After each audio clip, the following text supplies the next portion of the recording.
1. Hi everyone, I'm meteorologist Brandon Lawrence alongside meteorologist Dave Downey. And Dave, we've got our first severe thunderstorm warnings of the day out. Yeah, Severe Thunderstorm Watch issued just about an hour ago. We had a tornado warning earlier just a short time ago. That was down in Montgomery County, so obviously not in our viewing area, but still you see here a few severe thunderstorm warnings issued, include Cass County, Adair County, up into just south of Guthrie County. So Madison County not included in that. Obviously, it's just to the southwest. Creston, Greenfield, Clearfield, a pretty good Boeing line of storms here. So we're watching for damaging wind potential. We haven't had any reports in yet, but these are already moving between 60 and 70 miles per hour just in terms of how quickly they're moving with wind gusts at least of 60 miles per hour. Again, that tornado warning that was in effect for Montgomery County has been allowed to expire, was actually canceled because that tornado threat had decreased enough. But what do we have? Are there 3 different severe thunderstorm warnings, Brandon, here? Is that right? Yeah, there are several different warnings, but they have kind of all meshed together at this point. One thing that we can do is put a track on this, and I'll tell you, Dave, one of the things that we've been so amazed by is how quickly these storms are moving. So they're moving 65 miles per hour right now to the northeast. So if we put a track on this main line of wind and go northeast, we'll go to 65. Yep. So there's some arrival times, 5:35 there in Creston, 5:48 in Earlham, 5:51 in Winterset, and how quickly this line of wind will arrive in Des Moines. By 6:15, it'll be in the city. Yeah, it's just about an hour from now. So I think we were saying between 6:30 and 7, but these storms have kind of garnered some extra forward momentum here, if you will. So it's going to be a little bit earlier. It's going to be between 6 and 6:15. It's a pretty nasty looking Boeing line of storms here. Again, no tornado warnings in effect. That's why we're on air just on YouTube and Facebook. Definitely some stronger winds in there. I don't know if we could query one of those, Brandon, if we want. This is probably going to be a few thousand feet off the ground, so the radar beam is shooting up and up further into the atmosphere the further from the radar it gets. Obviously, the radar up near Polk City, so the radar is not going to see closer to the ground here. Now, the good news is we don't really see any of these greens matching up with reds. When you see those greens and reds matching up, that's what we call a couplet. That's where we see a good amount of rotational velocity or just rotation in that storm. We didn't see any of it there. There's some storms ongoing in Audubon County up into Carroll County approaching. I think we do have one in Calhoun County as well. None of those are severe, just strong thunderstorms. They're probably seeing some decent downpours, some thunder and lightning as well. But Audubon just went through there. Again, no severe thunderstorm warnings with that one. You kind of see these storms are starting to congeal together into a stronger line. Let's zoom out a little bit, Brandon. I mean, we can go down into even northwest Missouri. Yeah, look all the way down there. I think they even almost go as far as Kansas City. So once we see those kind of start to get together in one little line, that's when the tornado threat starts to diminish a little bit. Not to say the tornado threat is 0, because it's definitely not. We've already had 1 or 2 tornado warnings in far southwest Iowa. None at the moment, but no matter what, I mean, 65, 70 mile per hour wind gust possible with that cell moving through Quincy. Going to miss Creston, obviously, for now, at least probably another 20 to 30 minutes, Creston, you have until that storm is on top of you. But Adair County, you are up next. Greenfield, you are up next with those damaging winds, probably within 10 minutes or so. Bedford is also in that severe thunderstorm warning. Over to Creston. Again, Creston, you have a little bit more time. I do kind of want to go back. I want to keep checking those velocities because there is enough wind shear in the atmosphere, enough change of the winds with height and where the direction are. Because obviously at the surface, we have really strong surface winds today. Out of the south. We've had gusts upwards of 60 miles per hour, but you'll go further up in the atmosphere, the winds, instead of being out of the south, they're out of the west or the southwest. That creates that rotation within the storm. Brandon put another track on here. Yeah, Dave, the one thing I want to point out is that this has an arrival time of 6:03 in Waukee. It's 5:15 or 5:16 now. So at 6 o'clock, this will be on the west side of the metro. That's how quickly this line is moving. So we do want to keep checking, as Dave said, that wind. And just watching, you know, obviously we got to keep an eye out for potential rotation. Yeah, and I would say the good news is I was a little bit worried about the cells off to the north earlier, you know, about an hour ago. Yeah. What happened in Carroll up into Calhoun County. Looked like they wanted to rotate. Luckily, they've not. I mean, maybe a little bit there. That's nothing really anything to write home about. I mean, you could see a little bit of what we call an inflow notch there, just south of Messina. But again, that's not anywhere I don't think they're going to issue a tornado warning for it. I think we could definitely see that there is some broad rotation in the storm, which outlines the threat of, hey, the tornado threat, is definitely not zero. But as we see with the structure of this storm, you see that Boeing line feature right here moving in to Adair County. I appreciate putting the velocity on that. Once these storms get closer to the metro, we'll have a better idea of really what those surface winds look like, because I want to see on the Des Moines radar exactly how far up the radar is shooting about 5,000 feet into the atmosphere for those storms. So it can't see what's going on beneath that. When you get into Cass and Adair County, well, it's moving through Cass County. There's a new severe thunderstorm warning now includes Cass County. Let's go up to that one. That now includes Guthrie County. That's a big, that's a big severe thunderstorm. That's a large warning. Oh, my. Yeah. Okay. Right, let's see kind of what they're thinking here. Yeah. So just a rundown on that warning. It includes Greene County, Webster County, Cass County, Guthrie, Audubon, Calhoun, Carroll, and Adair.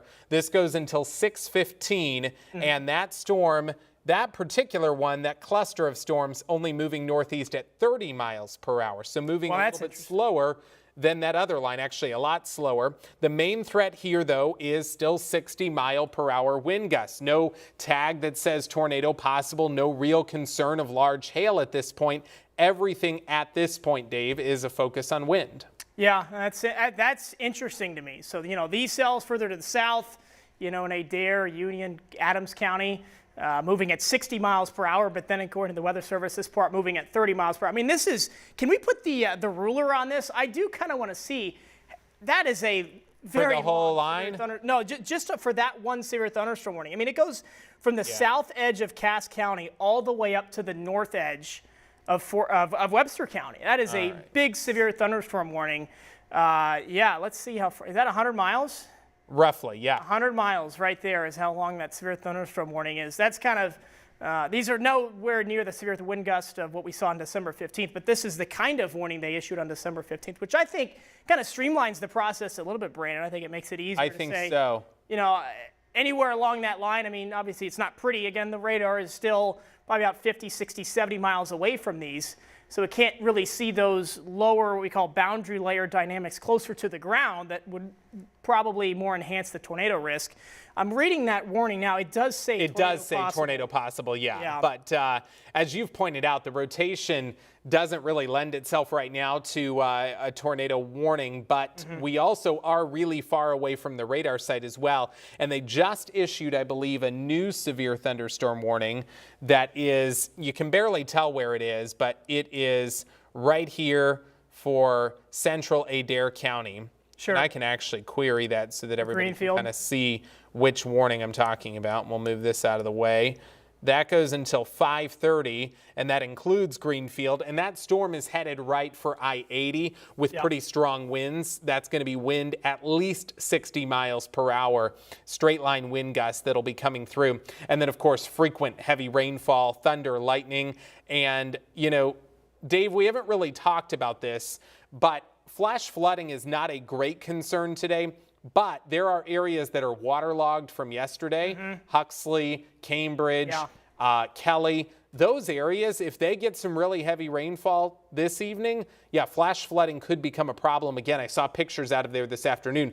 Some of that water is still there. Yeah, between, I-80 and US 30, that's where we're going to see. We put flash flooding risk low. I would say overall the risk is low, but definitely, like you said, Brandon, between I-80 and US 30, Madrid, Huxley, even up down to Polk City. I know a farmer in Polk City, Kenny, got about 2.5 inches of rain with those morning storms yesterday. Then we got more this morning in another round. We knew there were going to be 3 rounds of showers and storms yesterday morning, this morning, and now the final chapter, if you will, for this whole storm system. Tomorrow we dry out and cool down, even cooler on Monday. But anyways, back to today. Yeah, I mean, as this storm gets closer and closer to the radar, you can see the radar is basically right on Saylorville Lake. We're going to get a better idea of the lower level dynamics in the storm. I would say the most worrying radar feature right now, maybe I see this little, maybe an inflow notch there in far southwest Adair County. Yeah, just west of Orient. Just a little bit of something there. You don't really see anything on the velocity, which is obviously good news. Instead of seeing those light greens there, if we saw some light reds against those blues or light blues, or even or I should say greens up to blues, then we see a couplet. Then there's some more rotation, but there's not really anything there right now. So again, all good news in terms of the tornado threat. That does not mean there's no severe winds, because there's several severe thunderstorm warnings. Dave, not to interrupt you, but something that is from the National Weather Service that's pretty interesting. They said, given the strong wind field that we have aloft, meaning high up in the atmosphere, and the fast movement of these storms, they believe that these will be easily able to produce damage with the wind that is coming through. And this is headed towards the Des Moines metro. So we are going to stay with this, and as it gets closer, we very well may have to go on TV as well with this information. But yeah, as long as pretty strong winds are coming through, this is going to pack a punch as it arrives. Yeah, especially as it gets closer to Des Moines. And I think the strongest energy in the atmosphere, if you will, right now is probably, I would say, on the north-south, kind of the county corridor of Boone to Dallas, down into Madison, and even into Clark County as well. I think that might be where the strongest energy in the atmosphere is, because we've seen, I think even this, right, I can't see outside the studio now. I think the sun's out right now in Des Moines, which you say, oh, it's a great day after rain in the morning. Not so fast. It's the opposite of what we want for these storms to get some more juice in them. There's another track, just because we want to constantly keep an eye on it. So still moving 65 miles per hour. So 5:39 arrival time in Creston, 5:57 in Winterset. Still a 6:03 arrival time of that initial line of strong wind in Waukee, and then 6:18 in the city of Des Moines. So within the hour, we will see these storms in the Des Moines metro, probably producing winds of 60 plus miles per hour when they first arrive.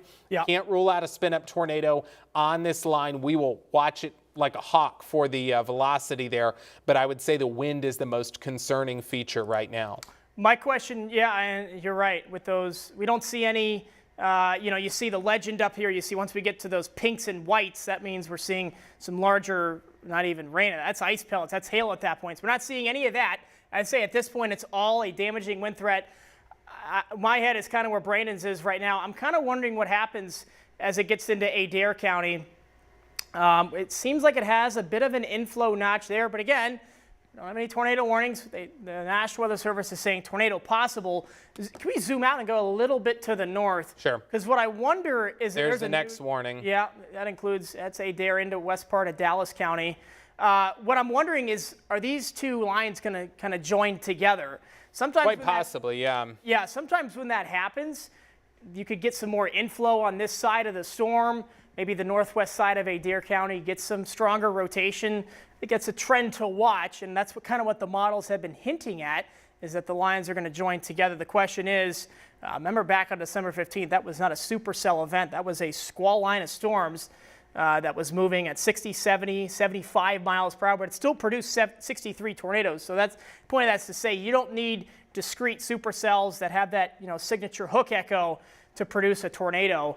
Again, I don't think we've had any reports of tornadoes yet. I've been looking on Twitter. We have there's a couple wall clouds out there in southwest Iowa, but nothing, no funnels, definitely no tornadoes yet. So that's good news. Yeah, just communicating with our production team. Yeah, I think you're right. These are going to merge at some point, probably very soon. Go up to north, and there's a new warning up for Humboldt into Kossuth County too now. So we have severe thunderstorm warnings state line the to state line. entire length of the state. Yeah. From Kossuth County all the way down to Taylor County. Every cell in this line is now severe thunderstorm warned. It seems same thing there. It goes until 6:15, moving northeast at 45 miles per hour. Still 60 mile per hour wind gusts is the threat there. Okay. But that's going to include Webster, Pocahontas, Wright, Kossuth, Hancock, Humboldt, Winnebago, and Palo Alto. So that's quite a large warning as well. Yeah, and so we have one warning for it's moving at 60 miles per hour. Yeah.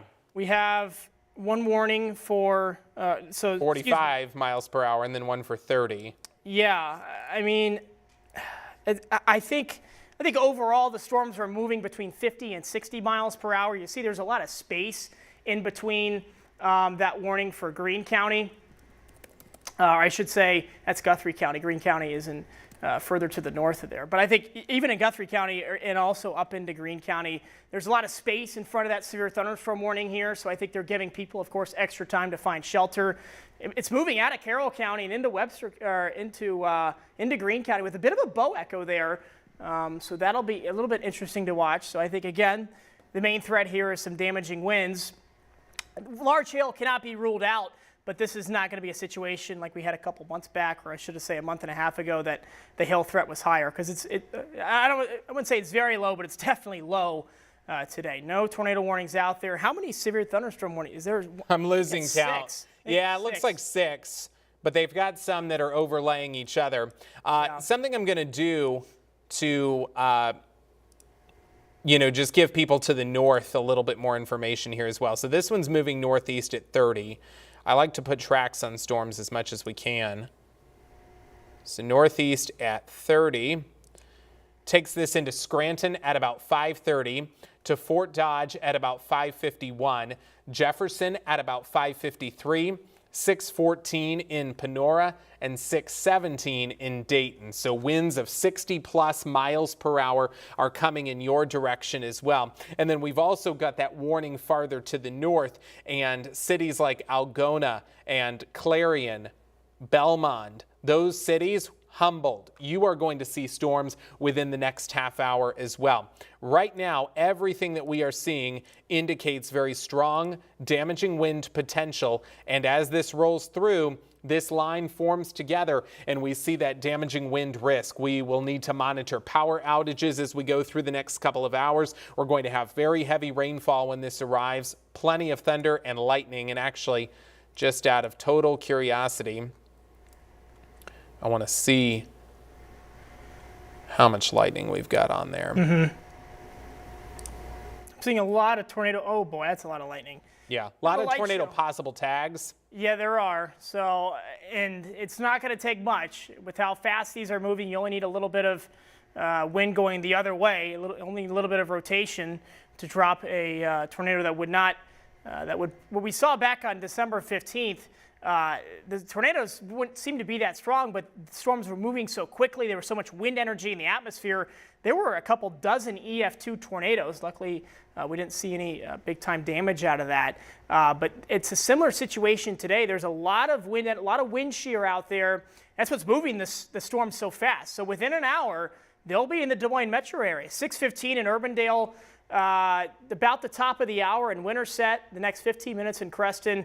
And if you're in Greenfield, I know there's not a tornado warning on this, but I think the strongest feature in any of these storms right now is probably that Boeing Echo signature moving into Adair County. So if you're in Greenfield, I would be in the lowest level of your home, or at least the most interior room, because I think the warnings say 60 miles per hour. I would not be surprised to see these pumping out 70 or even 75 mile per hour wind gusts. I mean, we've already seen some wind gusts across western, northwestern Iowa. Earlier today, not even in the thunderstorms, that had gusts well over 60 miles per hour. So a lot of energy out there, a lot of energy for these storms to feed into. Back to the velocity now. You like seeing this. You like seeing a lot of just one color. The darker the blues are, they kind of go from that green to the light blue to the dark blue. So the darker the blue, the stronger the winds.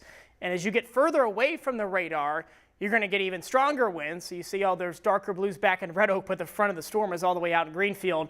The radar is seeing much higher into the atmosphere out in Red Oak than it is in Greenfield. I've seen a couple pictures on Twitter.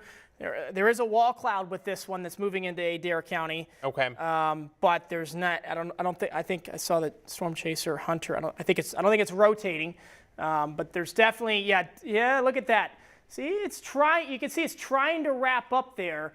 That could, again, just be a very strong damaging wind, really mixing down to the surface, we call it.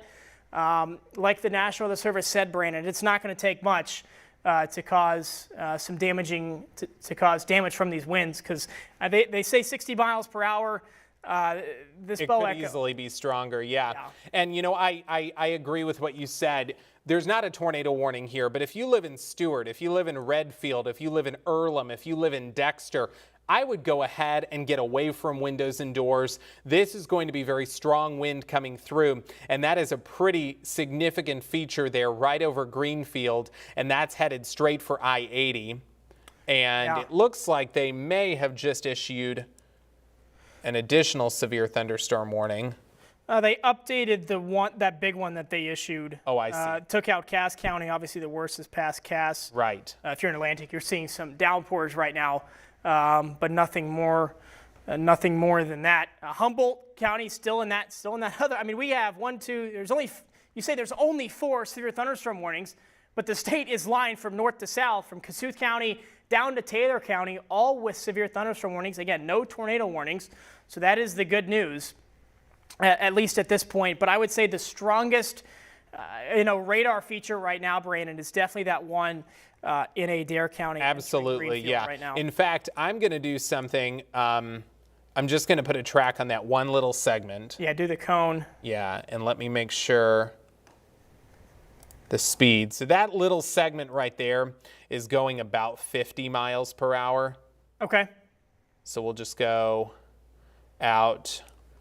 Yeah, so 551 in Stewart, 6 o'clock in Earlham, 6:08 in DeSoto, 6:18 in Waukee, and 6:28 in Urbandale. So because that little section of the storm has slowed down a little bit, we do expect that arrival time may be delayed just a tiny bit in the west side of the metro. But what we can say with fairly high confidence is that strong wind is going to move into the west side of the metro. It probably will power right across the Des Moines area after 6 o'clock. So between 6 and 7 p.m., very intense wind will be coming our way. If you know somebody who's at an outdoor event, or you know that they're outside right now, I would go ahead and give them a heads up. If you're planning to be outside in the next hour to hour and a half, make other plans and then wait for these storms to pass, because when they do come through, they will pack a punch. Yeah, popular prom season as well. I know we talked about that earlier. The good news is this isn't an 8 or 9 o'clock ordeal, typically when proms start to get going, but I know this would be a common picture time between 5 and 7 p.m. So if you're trying to get pictures in, I'd say do it now if you can. I think the sun's out right now. This would be some good lighting out there, because I'll tell you what, in an hour, it's going to look a lot different with these storms. They're going to be rumbling through in the next 45 minutes to an hour. Back with that velocity again, this is good news. It's a trend that we've seen in the past 45 minutes. We had a tornado warning earlier in Montgomery County, of course, just outside of the viewing area. Did not cut in for that one. But you see 68 mile per hour wind gusts estimated by the radar. The radar is still seeing a couple thousand feet into the atmosphere, so that doesn't necessarily mean the surface is getting 65 to 70 mile per hour wind gusts. Western parts of Dallas County now in that severe thunderstorm warning. You like seeing all one color on the velocity signature. All these winds obviously going towards the radar, so winds pretty strong out of the southwest or the south within these storms, I think between 50 and 70 miles per hour, like the National Weather Service said. It's not going to take much, especially with the storms moving this fast, to cause some damage out there. Of course, you don't need tornadoes to cause damage. We've seen that over the past few years. We've had derechos each of the past couple of years. Doesn't take a tornado to do that. I want to go back to the radar real quick. Yeah. Sometimes what you see with these Boeing segments, like the one moving pretty much in the heart of Adair County right now, sometimes they'll speed up for kind of faster than the storms around them because of how much wind energy it has really within that storm. I would say the Boeing segment has weakened a little bit. You can see it's now more of a straight line here. It's not like it's bowing out. What I mean by bowing, it's got that kind of eastward nudge to it, at least in the center of it. That means it's got some strong southwest winds that's really pushing it forward. And what we talked about earlier, Brandon, it seems like these have not tried to join up yet, if you will. There's still, you see some greens and yellows in there that I'm not signaling rotation here, but there's not some congeniality, if you will, in Guthrie County. So I say if you're in Guthrie County, you're getting the least of the storms right now. I say that because there's severe thunderstorm warnings from Kasuth County all the way down into Taylor County. This is pretty much an all-state ordeal right now. No tornado warnings, just 4 severe thunderstorm warnings out there. I would anticipate Madison County, the far northwest corner of Madison County has a warning right now. I would think the Weather Service would issue a new severe thunderstorm warning that covers further into Dallas, Madison, maybe Warren and Polk, just because of how fast that one's moving. Yeah. They usually like to get the warnings out ahead of time so that people know, get that early heads up. And keep in mind, they usually sound the sirens for 70+ mile per hour winds. So if this warning goes out and it's labeled at 60 miles per hour, you may not hear the warning sirens. You have to have a way to get watches, warnings, all that kind of information right on your phone, or have a NOAA weather radio. I encourage you to download our free We Are Iowa app, search in the App Store and Google Play Store for that app, because it'll let you know when a warning is issued for your area. But if it's a 60 mile per hour wind-driven severe thunderstorm warning, then the sirens may not sound. And I don't want anybody to say, well, I didn't hear any sirens, so I didn't know there was a storm. Yep, you got that. I mean, you got to have always multiple ways to receive warnings. Obviously, the time-old NOAA weather radio is probably the number one way, and unless you're outside, tornado sirens are not meant for any other purpose than unless you are outside. If you're in your house, if you're in your basement, tornado sirens are not for that. Here are all those information for you right now. We are live on Facebook as well as on YouTube right now, as also on the app. So download the app if you haven't already. You'll get a push notification if a warning or a watch is issued for your location. We post twice daily updates on our YouTube channel for weather during the week, once on the weekend. So good stuff there as we head into, I know we've had so much severe weather already this year. The climatological peak, at least for tornadoes, is in June. So of course, we're only getting started here in late April. Brandon put it on the track on this. So now it has it at 6:30 in Des Moines. Is that 50 or 55, Brandon? It's about 55, trying to take the average of the two, because there's obviously different speeds at different segments. That's for the whole line. That doesn't necessarily mean that the top side of the storm wouldn't arrive a little bit earlier.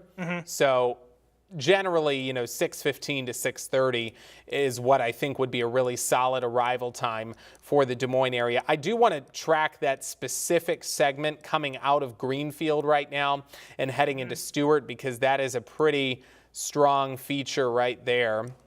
Yeah. And we'll go, that one's going about 50 miles per hour. So that's a 5:44 arrival time in Stewart, 5:57 in Earlham, 6:06 in Adel, 6:16 in Waukee, and 6:30 in Polk City. So for the Des Moines area, that's going to clip Waukee, it's going to clip Grimes, Urbandale, Johnston, Polk City, and then also Woodward, Granger. This will go right through Adel, pass right over Highway 169, pass right over Highway 6, where Hickman Road keeps going all the way to Adel, and then past that, it's going to cross all of those areas and move right through central Dallas County. So there will be some very strong wind coming our way, and it's probably only a few moments away from being under a severe thunderstorm warning. I think that'll probably go out here very soon.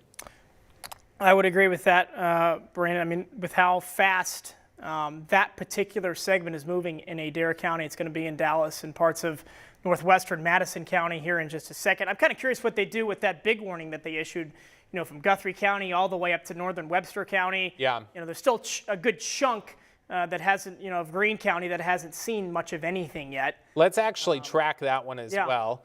Let me make sure I get the right speed. Yeah, this one is only going about 30 miles per hour. Huh. That just goes to show you how much more energy there is with that cell. Down to the south. Yeah, with that bow echo down in Adair County. So there you go. There's a few arrival times. Yeah, just before the top of the hour in Fort Dodge. Perry's going to get the far southwestern part of that in the next 40, 45 minutes or so. Ogden at the bottom of the next hour, so in about 50 minutes. Jefferson in the next 10 minutes as well. So if you're in Greene County, obviously get inside as quick as you can. You've probably already gotten that alert on your app that there is a severe thunderstorm warning in effect.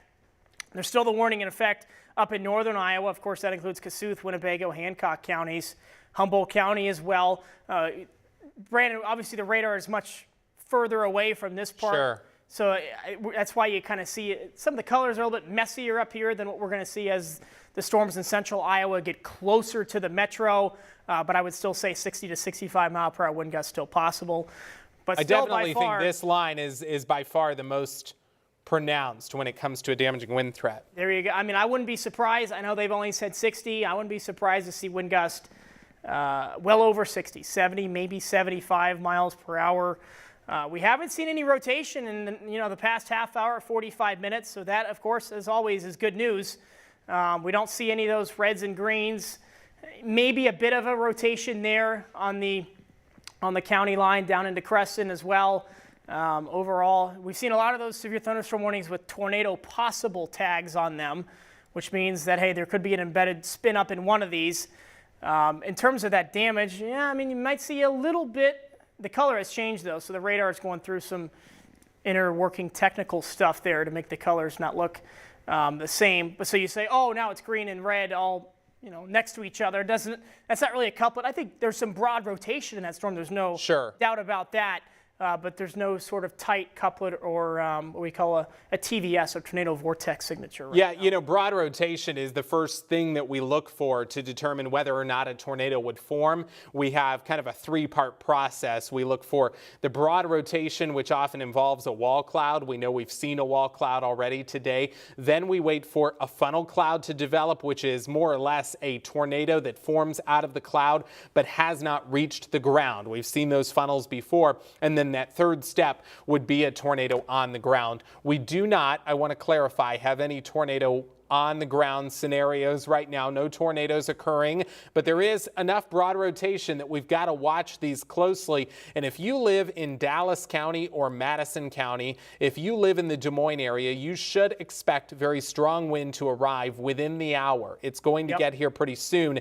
And the most concerning feature is headed right into Stuart right now. And, I gave a call out a little while ago. If you were watching, we're talking about Stuart, Dexter, Earlham, DeSoto. You're going to have some very strong wind, at least 60 miles per hour. I would not be surprised if it's up to 70.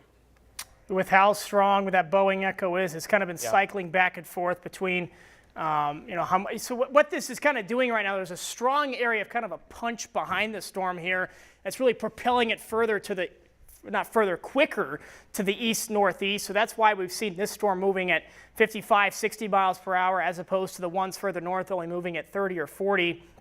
Like Brandon said, no tornado warning, so that's some good news. But still 60, 70 mile per hour wind gusts, that can cause enough damage, as we've already seen in the past several months here. Stuart, Earlham is next, into Waukee, out to Adel as well. You'll be next too. I'm a little bit surprised they haven't extended the severe thunderstorm warning yet, especially into central Madison County, also into Dallas County. I think that's going to come in a matter of moments here. Still have the 4 severe thunderstorm warnings in effect pretty much from north to south across the state right now. So it looks like they're actually, believe it or not going to extend that warning on the south side. Okay. Because they haven't received any reports of wind damage at this point. So they are not going to extend that. And I think that's probably fair, given that the strongest Boeing segment, the strongest Boeing feature, is right there to the north of Greenfield, headed into Stuart, headed into Linden, headed into Earlham and Redfield and DeSoto. I just saw a video that was tweeted by one of the storm chasers out there. Got a really nice shelf cloud as that arrives, right along I-80 in just a few minutes. I would anticipate that warning will get extended here very soon. They haven't given us clarification on that one, but that southern warning has been dropped. So if you're in Taylor, Ringgold, Union County, you're no longer under a severe thunderstorm warning. Still a very strong storm coming your way, but at this point, the wind may be lessening a little bit, the threat there, which would be good. That is good. That's good news, especially since they haven't had any reports from Ames or from Union County. But like you said, this the Boeing line that we've been talking about pretty much nonstop the past 15, 20 minutes, they haven't extended that warning yet. My question maybe is, Brandon, do they include Polk County in the next warning? Or is it just a Dallas and Madison County thing? And then also, we've had the warning to the northwest up into Webster County. Yeah. Does that get extended further? Luckily, we only have, so now we're down to what, 3? Yeah, we're down to 3 warnings. 3 warnings. Now, they're all pretty big. I mean, they still cover 2/3 of the state from north to south. Right. And then you see behind it just some rain. If you watched the web weather segment on YouTube a little bit ago, one of the models had a secondary line forming behind this main line at about 8, 9, 10 o'clock. So clarification there. Yeah. The storm in Adair County that's coming up into Stewart now, they will extend that warning to the west side of the metro. Okay. Whether or not that's Polk County, I don't know. It will definitely include Dallas County. They've still not had any ground reports of damage, which I think is incredible. That doesn't mean it didn't happen. Sure. They just haven't received those reports yet. But they say, the radar signature enough warrants an additional severe thunderstorm warning, which I would agree with. And so that's going to go out for, I can almost predict that will include Adel, Van Meter, Earlham, Redfield, Waukee, probably Grimes, Dallas Center. Yeah. So let's put a track just on that little feature again. Yeah, I kind of like that box right there as it works into Ankeny too, 50, 55. So there you go. Gets into Adel in the next 20 minutes, Waukee in the next 30, Johnston at about the bottom of the next hour, Ankeny in about an hour from now, or just less than an hour from now. I would say this is the area of most concern, but like you said, Brandon, the fact that we have not gotten any damage reports yet from anywhere else in Adair County or Messina, further to the southwest, Cass County, Adams County. I haven't seen anything yet on Twitter. I haven't seen anything on the radar in terms of storm reports. Yeah. That's all good news. But again, I wouldn't say I'm worried about a tornado threat, but it's non-zero. There's enough wind energy in the atmosphere. I'm looking at the observations at the airport. Sunny skies out there. It's like, oh, great. The day turned great after. Go ahead. Yeah, the Stewart Fire Department reported a gust of 70 miles per hour in the city there of Stewart. So did not report that there was damage with that, but the wind, at least in this segment, has been up to 70 miles per hour. And we were saying, 60 plus. We wouldn't be surprised to see 70, maybe even 75 mile per hour wind gusts. Gusts at highway speeds out there. So Stewart's right on top of you right now. Again, I think the next warning is Brandon. There it is. Yep. There it is. Includes Perry. It does not include Polk County. So it's just Waukee, parts of Urbandale, Adel as well. And the northern half, if you will, of Madison County does include Winterset. Let's look at kind of the text on that. It hasn't popped up over here on my computer. So 70 mile per hour wind gusts, and this segment now reported to be moving northeast at 60. A tornado also possible. We've seen a lot of that. Hey, maybe we see an embedded spin up there within the cell. It is getting closer to the radar, so it's going to be a little bit easier to tell if there are some internal rotations that maybe have it put down a quick tornado. But again, we haven't seen that thus far, so that is definitely good news. Adel in 15 minutes, Waukee in about 25, Nevada in about an hour or just under an hour. But I wonder, this is moving pretty quickly, and it's moving quicker than everything else. And that's kind of what happens. Once you find these Boeing segments, they can jet out a little bit quicker. They'll turn on the afterburners with how much energy there really is inside of the storm and make it move quicker. So it's passing the county line right now. It's moving right over I-80. So if you're between Stewart, Waukee, pretty much anywhere in Dallas County, I'd be mindful of this and get inside. You're probably hearing it. Let's turn that lightning counter back on. I bet there's... So Dave, in just a moment, and this is for the production team upstairs as well, Carly and Jordan, in a minute, let's do a quick cut in on WOI and KCWI. So we'll pause and you give us a countdown for that just to alert people to this warning that'll be coming into Dallas and Madison County. So we'll be ready to do that here in just a moment. We'll let them get that set up. But there's the lightning counter, Dave. That's a lot. Yeah, quite a bit. Do a box query on that and see a few hundred, I would think, at least, of lightning strikes out there this evening. If nothing else, it's a light show, that is for sure. Yeah. And wherever you see the strongest lightning, that's where the strongest storms obviously are, more energy in it.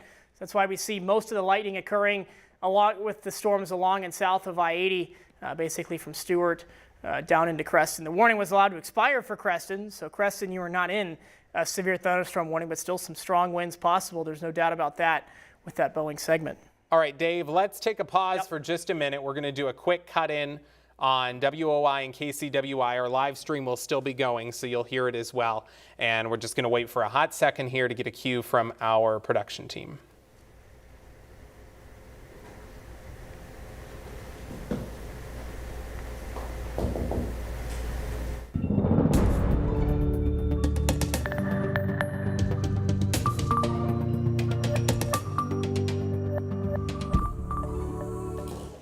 Good evening, everyone. I'm meteorologist Brandon Lawrence. We're here with meteorologist Dave Downey. And Dave, we're doing a quick update here on Channel 5, Channel 23 to talk about a severe thunderstorm warning out for parts of the Des Moines metro now. Yeah, just issued a few minutes ago. We've been watching this line of storms on our YouTube channel as well as our Facebook live stream.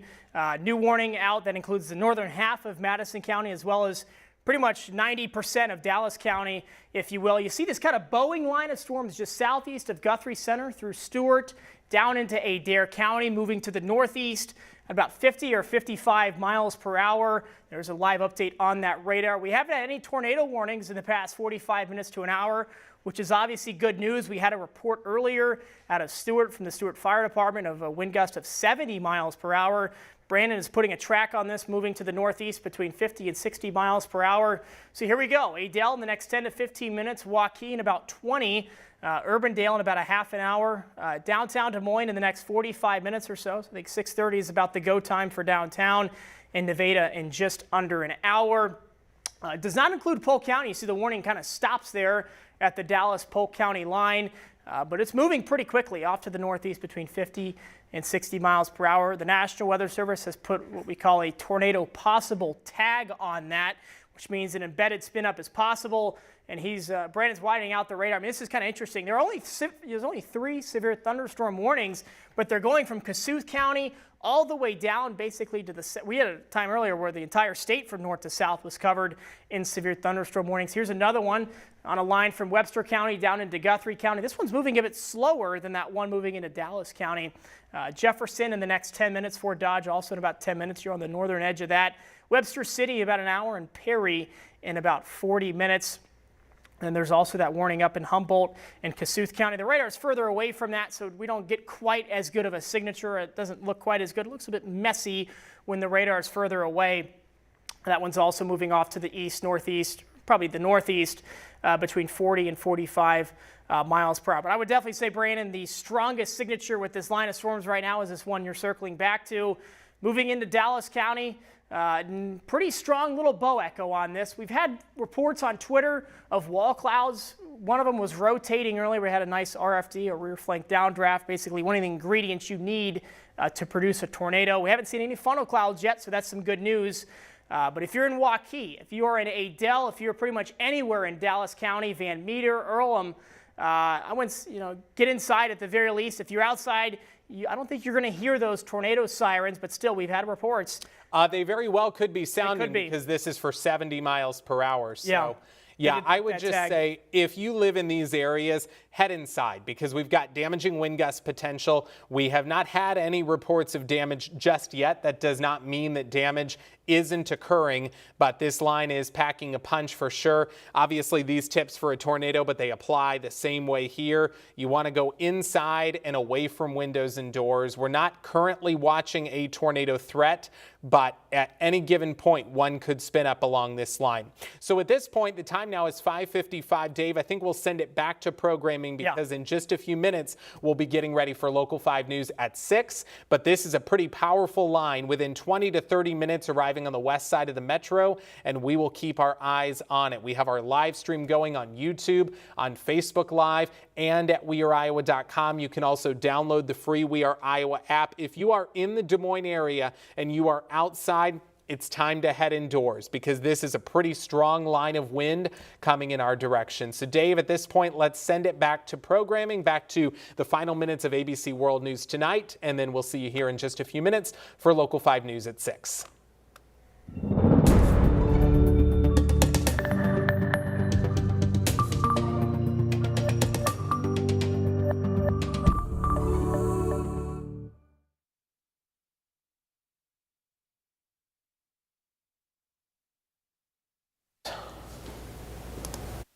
Mario, just want to make sure that we're still on our live stream. Okay. All right, let's head back out to the live stream for just a minute. Yeah. And I believe we can keep that going right through the newscast. So I'll just wait for Mario's confirmation there. And we'll go ahead and proceed with our newscast as planned. But I believe that we can still get the live stream going at that point. Yeah, so we're about 2.5, 3 minutes away from the newscast. So here's another look at that Boeing line of storms entering Dallas as well as Madison County. Keep it here. We'll be live on Local 5 News at 6 in just a couple minutes with updates as the storm complex gets closer. There's a new severe thunderstorm warning that's further north, so more updates to come in just a couple minutes. All right. So at this point, we can get ready for Local 5 News at 6. We're going to keep our live stream going, but to the crew upstairs, if you need to go ahead and get ready, we can just go back to the loop for just a few minutes, Mario, and then we'll head right into the newscast and take that if that'll work.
most accurate forecast. All right, hey everybody, welcome back. Production, if we could take Max 2 right now, that would be great. We're going to take over full weather coverage here on WI and KCWI. New severe thunderstorm warning in effect that now includes the majority of the DSM Metro as well into Story County, also into Boone County as well. This severe thunderstorm warning goes into effect now. How is it? 6:45 has been in effect till, right, Brandon? So yeah, let me double check that. 6:45, It's moving northeast at 50 miles per hour. So why don't we start off by putting just a big track on this storm? Yeah, let's do that. This storm has been tagged at having considerable wind damage. We've seen a gust of 70 miles per hour already. That's what the Weather Service is putting on this. Wind gusts up to 70 or even 75 miles per hour are possible. So Waukee, it's on your doorstep. It'll be there in the next couple of minutes. Urbandale in 15 to 20 minutes. Downtown Des Moines, we're going to see the action down there in about 25 to 30 minutes, so about at the bottom of the hour, just past Altoona in about 40 minutes from now, and then up into eastern Story County in about 50 minutes. This has been the section of the storm, Brandon, that we have been watching the most, without a doubt. It's definitely been the strongest looking on the radar with that bow echo signature. Again, this has been tagged by the National Weather Service of having wind gust of about 70 to 75 miles per hour. That warning goes until 6:45. We already had a report of a wind gust of 70 miles per hour back in Stewart, so in kind of that Guthrie County, Adair County border.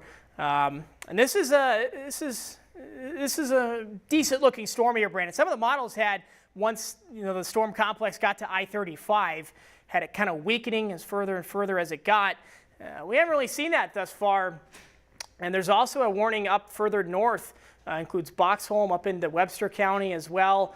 So it's been an active evening. We haven't had any tornado warnings in the past hour and a half. The last one that was issued was actually down in Montgomery County, Iowa, so obviously outside of our viewing area in far southwest Iowa.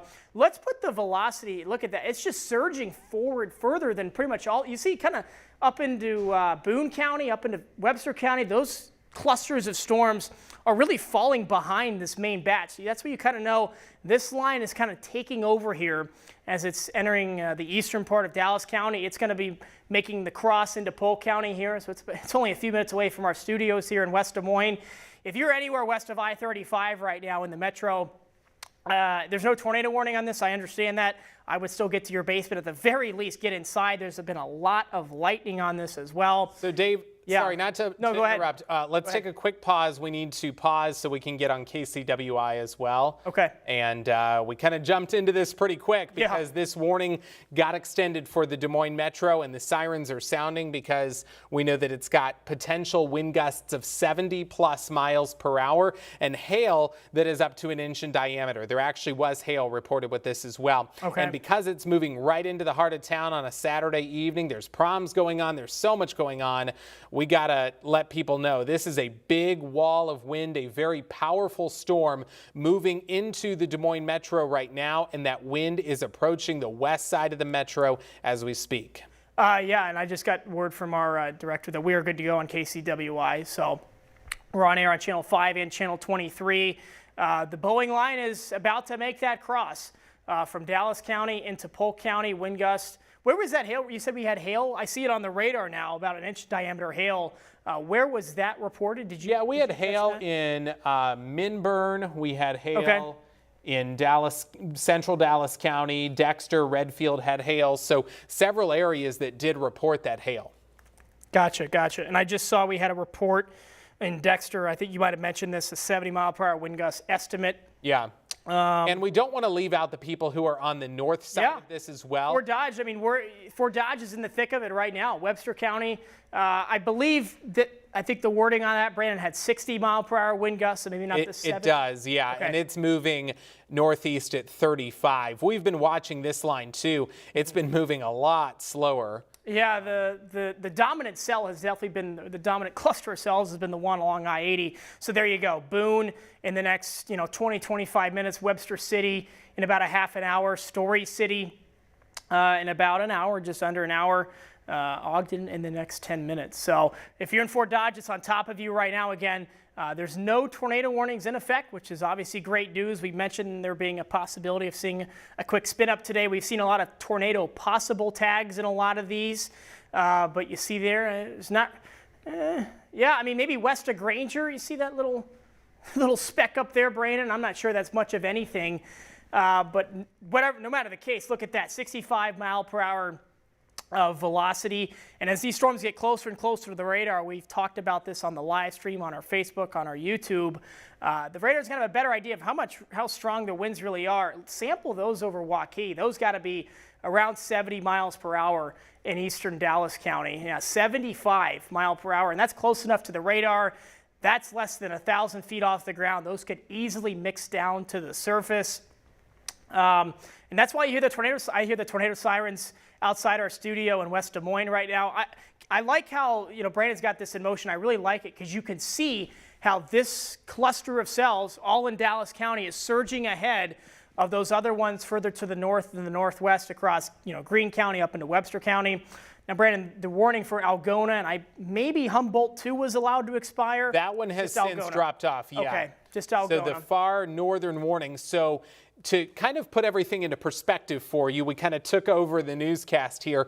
It is 6:16 right now, and we have 2 active severe thunderstorm warnings. They're very large warnings, but they are only 2 warnings at that, and they go for at least the next half hour, and it's all for a damaging wind and hail potential right now. They are both tagged with what we call tornado possible, which means we do need to watch for a potential spin up, but it is primarily a wind threat, and the sirens are sounding in West Des Moines, in Dallas County, and in Polk County, and that is due to that high wind potential. We've already seen outside of thunderstorms today wind gusts in excess of 60 miles per hour. We call those synoptic wind gusts, and they've been very high. But yeah, this is just coming right through the west side of the metro right now, through Waukee, right down Hickman Road, right down I-80, and that is coming towards the West Mixmaster, heading into Grimes right now. So very strong wind coming into the metro. Yeah, if you're in West Des Moines, which we are, get to the lowest level, at least the central room. That's where the studio is, so that's good news. It's basically on top of the radar here, at least in moving into Granger, Polk City as well. Let's put that tracker on. I did just get a report from Clarence on Twitter. A semi drove off upright in the ditch at the Stewart I-80 westbound exit. So that gives you an idea of how strong the winds really are right now. Here's the track. So Des Moines, we said 637 in the past day or two. There it is, 634. Urbandale in the next 10 minutes, so get to your safe place. Again, you hear the tornado sirens. There's not a tornado warning, but those winds are certainly strong enough that at this point, it really doesn't matter. Altoona in about a half an hour, and then Marietta in about an hour. I would say Huxley, I know you're not on the map here. Urbandale 625. I would say Huxley is in about 25 to 30 minutes, so maybe a quarter till for Huxley. This warning goes until 6:45. Is that right, Brandon? Let me double check that. At this point, it really doesn't matter. You could see it's moving quicker than pretty much 6:45, yeah. Sure. And it's almost just joining itself from the activity up in Boone County, further to the north in Webster County. Yeah. It's kind of running its own engine at this point. It's got so much internal storm dynamics and energy. It says, I'm driving the car now. It's going to kind of break off from the line. If you're in Madrid, you're definitely seeing a nice shelf cloud out there right now. But you know what's next? Strong winds, heavy rain. I want to talk about the flash flood kind of potential right now, because we've known pretty much the whole week that, hey, we're going to get some rain Friday morning, some storms, some flooding occurred between I-80 and US 30. This morning we got some more rain, some more storms, and here's the grand finale, if you will. I only say that because we're drying out big time tomorrow and Monday, and we're seeing some heavier rainfall over those areas that already got a substantial amount of rain. Brandon's putting up those velocities again. Sample those right in between Waukee and Grimes there. That might be 72 mile per hour velocities, and I mean that is basically next door to the radar. So those gusts are very most likely mixing down to the ground. Yeah, let's kind of go street view on this as well. So it's just west of the the West Mixmaster right now. Yeah, kind of near the urban loop. So this is right along Meredith Drive and Douglas Avenue. It's probably on the flyover's doorstep right now. Yeah, exactly. That flyover, as you get off I-3580 heading into Grimes, yep, that's where that super strong wind is coming in right now. So that's going to be the south side of Grimes and right through Urbandale.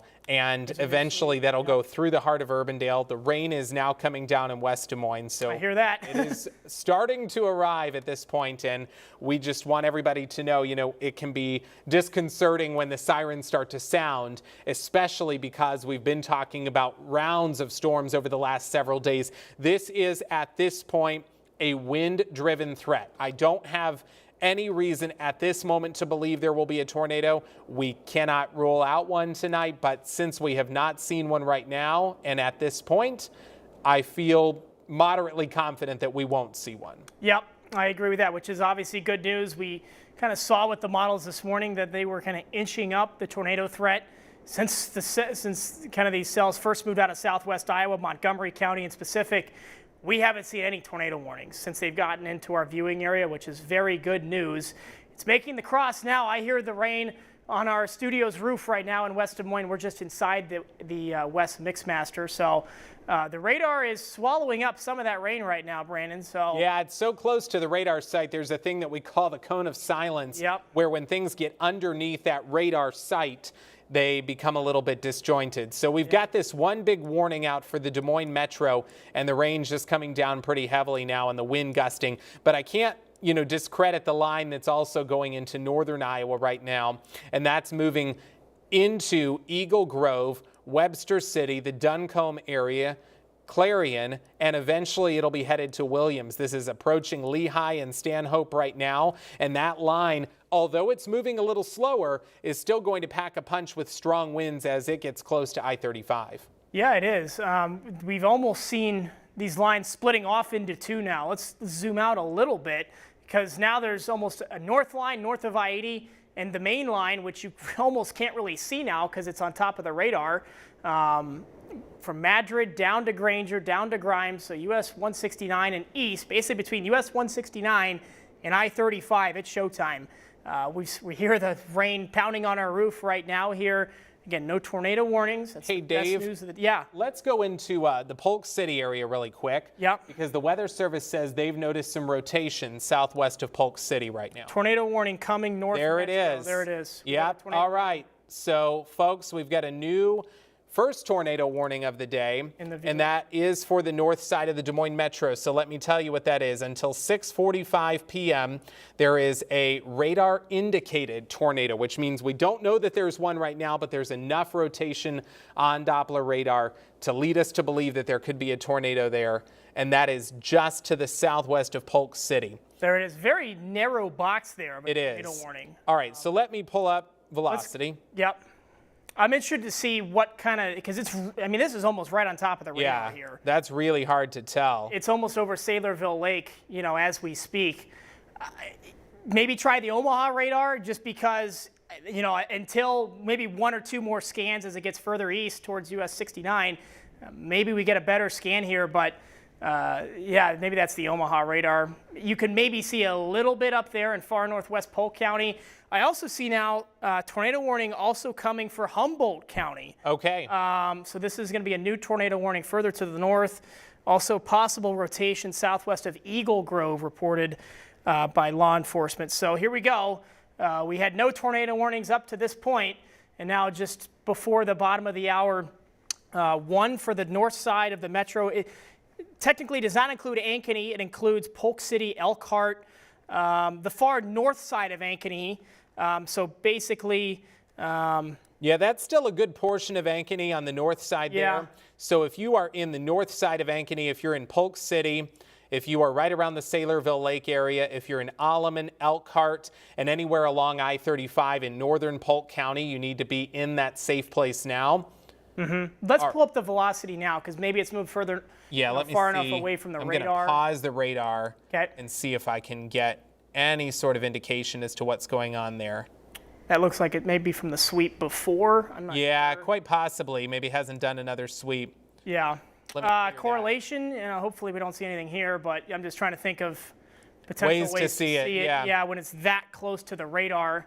No, nothing popping up right now. Yeah, so that's good news. I do want to let you know, if you're in northern Iowa, about that other tornado warning that has been issued.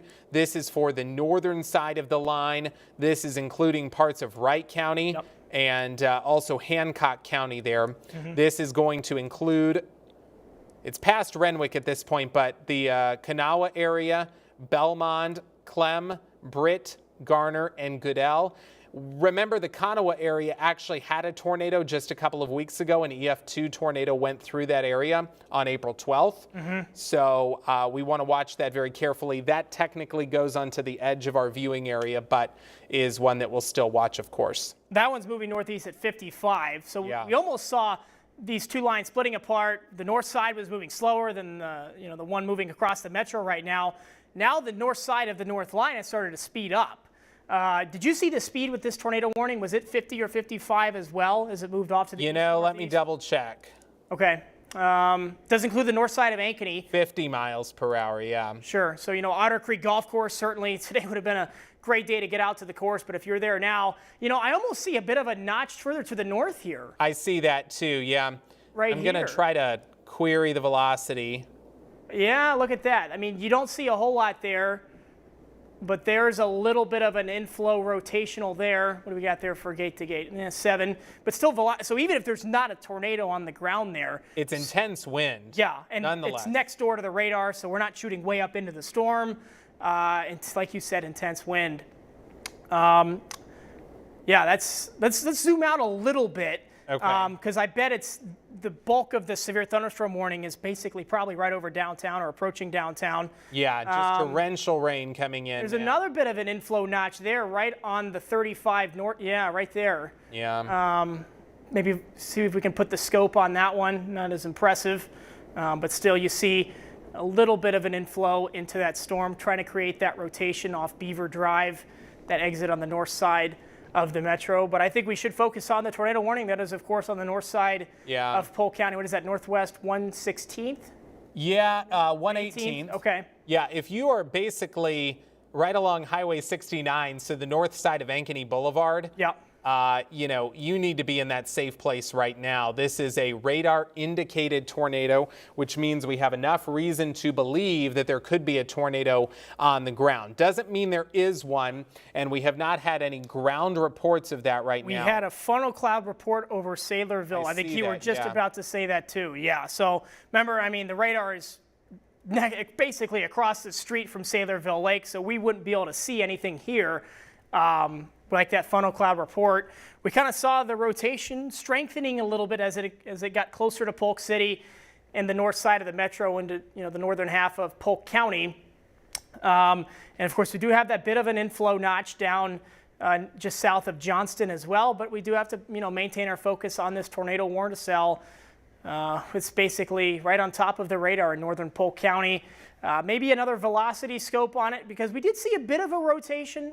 The last time around. That's right where the banner is. Yeah, similar story here. You see that kind of a bit of an inflow, almost what you want to see that, well, not what you want to see in terms of the storm, that counterclockwise curling around rotation and a bit of a notch there. So if you're on the north side of Ankeny, take shelter immediately. If you're anywhere in Polk County right now, this storm has been known to have winds of up to 70, 75 miles per hour. Small hail, I should say small. We had an inch diameter hail size reported as well. This will be crossing I-35 in the next 5 minutes or so as well, Brandon. So yeah, Slater, there's a bit of a kink there as well, right near the county line, moving into Huxley. So these are places that got a lot of rainfall in the past week or so, which is of course good for the farmers. We don't want too much. We're going to dry out later this week. Have they issued an update? Any update to the severe thunderstorm warning that's in the metro here? Not to my knowledge. Okay. But I would like to do just kind of a bit of a radar reset. We are coming up on 6:30 right now, and normally we would have had Local 5 News at 6. We are on the air because we have 2 active tornado warnings right now, and then 2 active severe thunderstorm warnings. So here's the big picture right now. We've actually got, I correct myself, there are 3 severe thunderstorm warnings that stretch from the Minnesota border down to I-80 and just to the south of I-80, basically including the Des Moines metro metro. There are two separate tornado warnings right now. One that is on the north side of this, and it goes to Wright and Hancock County, where we have a storm moving towards Kanawha and to the north and west of Belmont. This is approaching Goodell and the Clem area. And we will check to see. This is really far away, but there's a bit of a signature there for sure. Yeah, there's definitely a little bit of counterclockwise, at least some rotation. I bet there's a wall cloud there without a doubt. But like you said, it is a little bit further away from the radar. So it's going to be a little bit more difficult to tell, especially at the lower levels. Of course, where a funnel cloud or tornado would be, how much rotation there is. But that is moving out of Humboldt County into Wright in Hancock County. Of course, Hancock County, the Mason City viewing area takes over that part. But then further to the south, we still have that tornado warning in effect. That's on the north side of the metro, includes Elkhart, the north side of Ankeny, Polk City seeing a lot of heavy rain. You're still in that tornado warning. They haven't updated and taken it out. I'd say the heaviest area of rotation, let's sample those winds, Brandon. I mean, those got to be 70 plus, and that's right, 10 miles from the radar. 58, 75, there it is. Yeah, so even if there's not a tornado warning on the ground, we have winds between 70 and 80 miles per hour that are likely, mixing down to the surface with how close it is to the radar. Huxley seeing some very heavy winds right along US 69 there between Huxley and Alman, right on that county line between Polk and Story County. This is all moving off to the east-northeast between about 50 and 55 miles per hour. Let's put a tracker on this, on the tornado warning cell, Brandon. We'll see if they extend it past Elkhart. Elkhart, you're obviously still in that tornado warning. There's a new severe thunderstorm. Okay. So let's zoom out on that first. Sure. That's a big warning. It goes out for parts of Story, all the way up to Hardin, Marshall, and the northwest corner of Jasper County. The Weather Service has said that they believe the rotation over the Polk City area, that one that has the tornado warning, has weakened a little bit. Yeah. But they're still monitoring several little kinks in the line, rotational areas in southern Story County as well. So at this point, they're not going to get rid of the tornado warning, but we know we had a funnel cloud. And so we'll track the tornado warning now.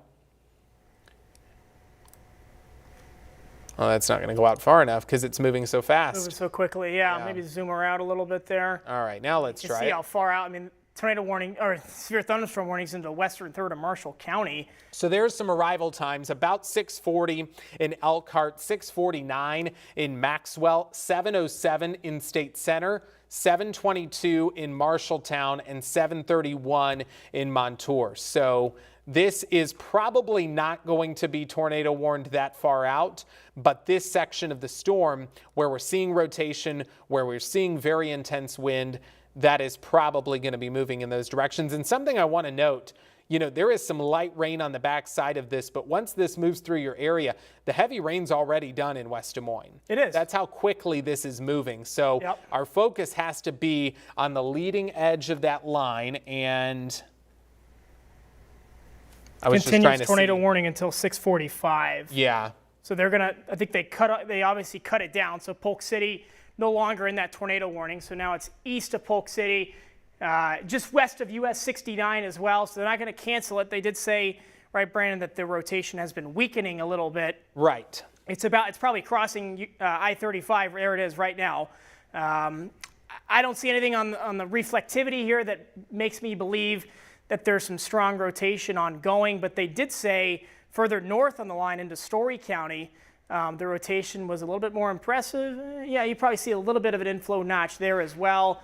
Even if there's not, I mean, look at that. Almost 80 mile per hour wind gust estimated by the velocity product there, entering Huxley right now. So those are obviously. And this is, Huxley is an area that got battered yesterday morning with heavy rainfall. I mean, there was a truck that got stalled out in flash floodwaters there. The water was rising pretty quickly in Huxley. Thankfully, this will not last nearly as long as those training storms did yesterday, but this heavy rainfall could quickly exacerbate any of those little ponds or flooded fields that have developed. Yeah, and remember about 10 minutes ago, somebody saw that funnel cloud over Saylorville Lake. So it's not a tornado warning that was mistakenly issued, that's for sure. It's basically right on top of the radar, so we couldn't see from here just because the radar won't be able to see anything from there. That severe thunderstorm warning, I believe, which goes into Marshall County into Hardin County, basically all of Story County. That is in effect until I believe 7:15, Brandon. You could correct me on that, but I believe it's 7:15. For the severe thunderstorm warning? Correct, yeah. I believe that's 7:15. There's a new tornado warning for Ames. Okay, there you go. Let's put on the velocity product there. Yep. So that includes a good chunk of Ames. There's a bit of a rotation there, kind of crossing that county line between Boone and Story. If you are in Kelly, get to that safe place immediately. 49-mile-per-hour gate-to-gate shear. That means that storm is rotating around pretty good. Yeah. It's the strongest number we've seen thus far. Absolutely. Anybody in Kelly, Yep. Huxley, Highway 69, Midvale needs to be in shelter now. Remember, shelter is the lowest floor of your home, of your building, away from windows and doors. You want to put as many walls in between you and the outside as possible. Dave, that's the most pronounced velocity couplet that I've seen so far today. It's not the strongest I've ever seen by any means, but it is definitely the most pronounced. This is a tornado warning, by the way, that does include the city of Ames now. And so if you are in Ames, you need to go ahead and get to that safe place. If you are in Nevada, you need to go ahead and get to that safe place right there where I-35 and Highway 30 come together. That is where we will be watching this. It's a big tornado warning right through the heart of Story County, and we do still have the tornado warning that is out for the Des Moines Metro. And the National Weather Service has said it is that rotation in Kelly that is the most concerning at this point. So I want to pull it back up. Yeah, I want to put that velocity back on there. I'm looking at it on my phone here. Yeah. Yep. I hear the tornado siren's still going outside our studios. You're going to hear them going in Story County potentially, as well as in far southeast, Boone County as well. Still some decent gate-to-gate shear there, between 40 and 50 miles per hour. And even if there's not a tornado on the ground, these are wind gusts well over 70 miles per hour. Let's sample one of those down in Huxley, right along US 69 there, because that is well over 70 miles per hour. 82, that's the strongest one we've seen thus far today. As these storms move kind of further away from the radar, we're going to see maybe some higher numbers because the radar is shooting further up into the storm. But still, that's, like you said, Brandon, that is the most significant couplet we have seen thus far today. We don't see any greens there on that side of the storm. That means there's really not a ton of winds coming into the storm from that side. There's plenty of it going out from east to west, but gate-to-gate shear near 50 miles per hour. Definitely a valid tornado warning here. It's crossing the county line right now. Let's put the warning box on here, because I think with the way this is moving, this might be moving just to the southeast of Ames. There's a new scan right there. There's a new scan, yeah. This is in Ames. If you are in Ames, you need to take shelter right now. This is the strongest rotation we've seen thus far. You can see it clearly moving in like this. That couplet would be right. It's crossing US 30 as we speak. If you are in Ames, get to the lowest level, the most interior room of your home or business. Yeah, there is some very significant rotation in the south side of Ames. I'm very familiar with this area. This is Highway 30, Mortensen Road, University Boulevard, South Dakota Avenue. This is moving so fast. Anybody in Ames needs to be in shelter now, because this tornado warning is out and it's going right for Lincoln Way, where we hear that where we see that rotation. Yep. I mean, like you said, this is the strongest couplet we've seen all day. Again, the good news is that there's no greens coming in from this way. The couplet isn't quite that strong. The gate-to-gate shear has weakened somewhat. Even if there's not a tornado on the ground, Brandon, this is bringing some significant wind gusts to the city of Ames. Let's put the debris tracker on this right now. All magentas and reds. That is good news. We don't see any debris being lofted. And with how close Ames is to the radar, we would see it. I think if I like going back to the reflectivity here. There's another bit of a notch on the east side of that tornado warning that would be heading towards Nevada as well. Yeah, so there's kind of two different areas we need to watch here. One kind of right over I-35 that's going to move towards US 30, and one that is moving directly basically to Ames and the university. And we should not discredit that there's still a tornado warning out for the northern side of the Des Moines Metro. That rotation, I actually want to check in on it really quick to see where it's at. Nothing super impressive popping up when it looks at when we look for a couplet, but the most impressive signature, and when we say the word impressive, we mean, you know, something that gives us reason to believe that there could be a tornado, is right over the Ames area now. And it is moving so rapidly. We're going to get a new scan here in the next 30 seconds or so. And it's going to be right in the center part of Ames. So I can't stress enough. I know that that tornado warning popped up so quickly. If you live in the city of Ames, you need to be on the lowest floor of your home, of your building, away from windows and doors. You need to put as many walls in between you and the outside as possible, as this is a strong radar indicated area of rotation moving right towards the intersection of Lincoln Way and Duff Avenue. Very busy part of Ames. This is right near the Iowa State University campus and towards the very, most populated section of Ames. So you please get to that safe place. Yeah, quick note about the furthest north tornado warning. Remember we talked about the one in Humboldt in the Wright County. That one is allowed to expire, so we can fully focus on the ones closer to the metro. I'm going to query these winds again. Yeah. This is right north of the airport. Yep, there's Airport Road right there, University Boulevard. I mean, it's right at the exit. It's right at the university exit. 73 mile per hour wind gusts. The gate-to-gate shear has decreased, I think we could say, a little bit, Brandon. And that's, because I've noticed that this velocity signature, as tight as it was when it was right over the Kelly area, has broadened out a little bit. It is a little bit more broad, and the more broad that rotation becomes, the less likely there is a tornado there. When it gets really tight together, that's when we believe there could be a tornado, but still nonetheless something we've got to take very seriously, as it is rolling right through Ames. And there are still other little areas. I want to zoom back down towards the north side of the Des Moines Metro, and no update on that warning right now. Sure. But it does not look as impressive. I will say there is still some very intense wind moving north of Elkhart, probably gusting in the ballpark of 50 to 60 miles per hour. Yeah. I'm relieved to see that that has diminished a little bit. But this is the one signature right over the heart of Ames that is still very concerning. We'll probably get another velocity scan here in just a couple of minutes. Yeah, just in a few moments. I want to go back to that thing about you said about the rotation on the radar. The tighter that couplet is, the stronger the rotation is, and the more likelihood there is that there being a tornado on the ground. Think of it like a figure skater.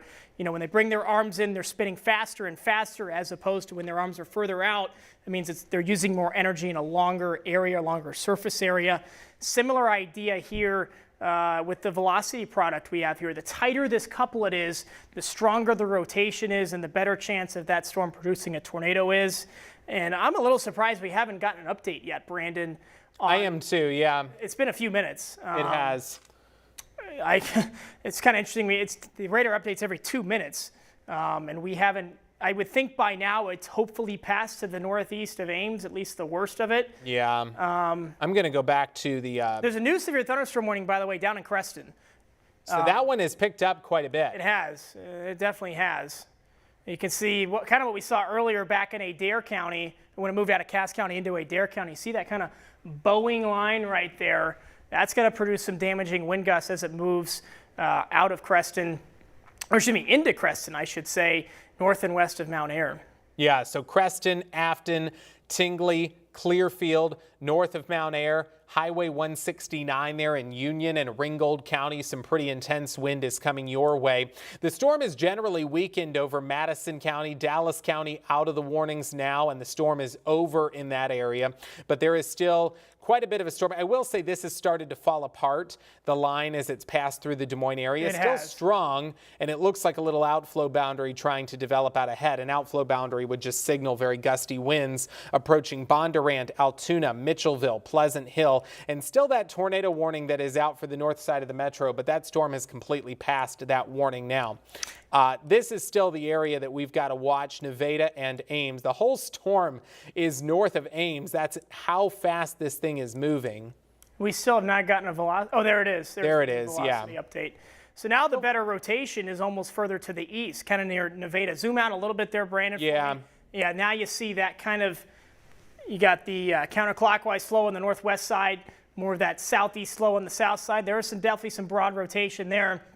even if there's no tornado on the ground, 70-mile-per-hour wind gusts with our velocity product there. That's right near Nevada. It is. It is, yeah. It crossed US 30 just a few moments ago. Yeah, so that's West Lincoln Highway in Nevada, Yeah. and that's West 4th, where there is some pretty strong rotation right now indicated by radar. The one area that was north of Ames, that storm has completely moved north of Ames at this point. It's over I-35. It is on the north side of Ames, so if you live on the south side of Ames, your tornado threat is over already. That's how quickly this storm has been moving. It has, yeah. I mean, it's moving, 55 miles per hour? I'm going to look at the tornado warning here. Yeah. Those are the 45. two areas of rotation that I see are right there in Story County. Yeah, if this one tightens up a little bit, this one has probably the most interesting look to it just because of how much inflow there is to the storm on the southeast side. The question is, can the northwest side, we say, wrap around to it? Yeah, sample that gust right there. That's over 70 miles per hour. 95. I'm not sure if that one is reaching the ground. Again, this is the radar's looking at, let me just see at this real quick, about 1,500 feet above the ground. When you get further away from the radar, the Earth curves, so you're obviously the radar beam's going to shoot over that Earth's curvature.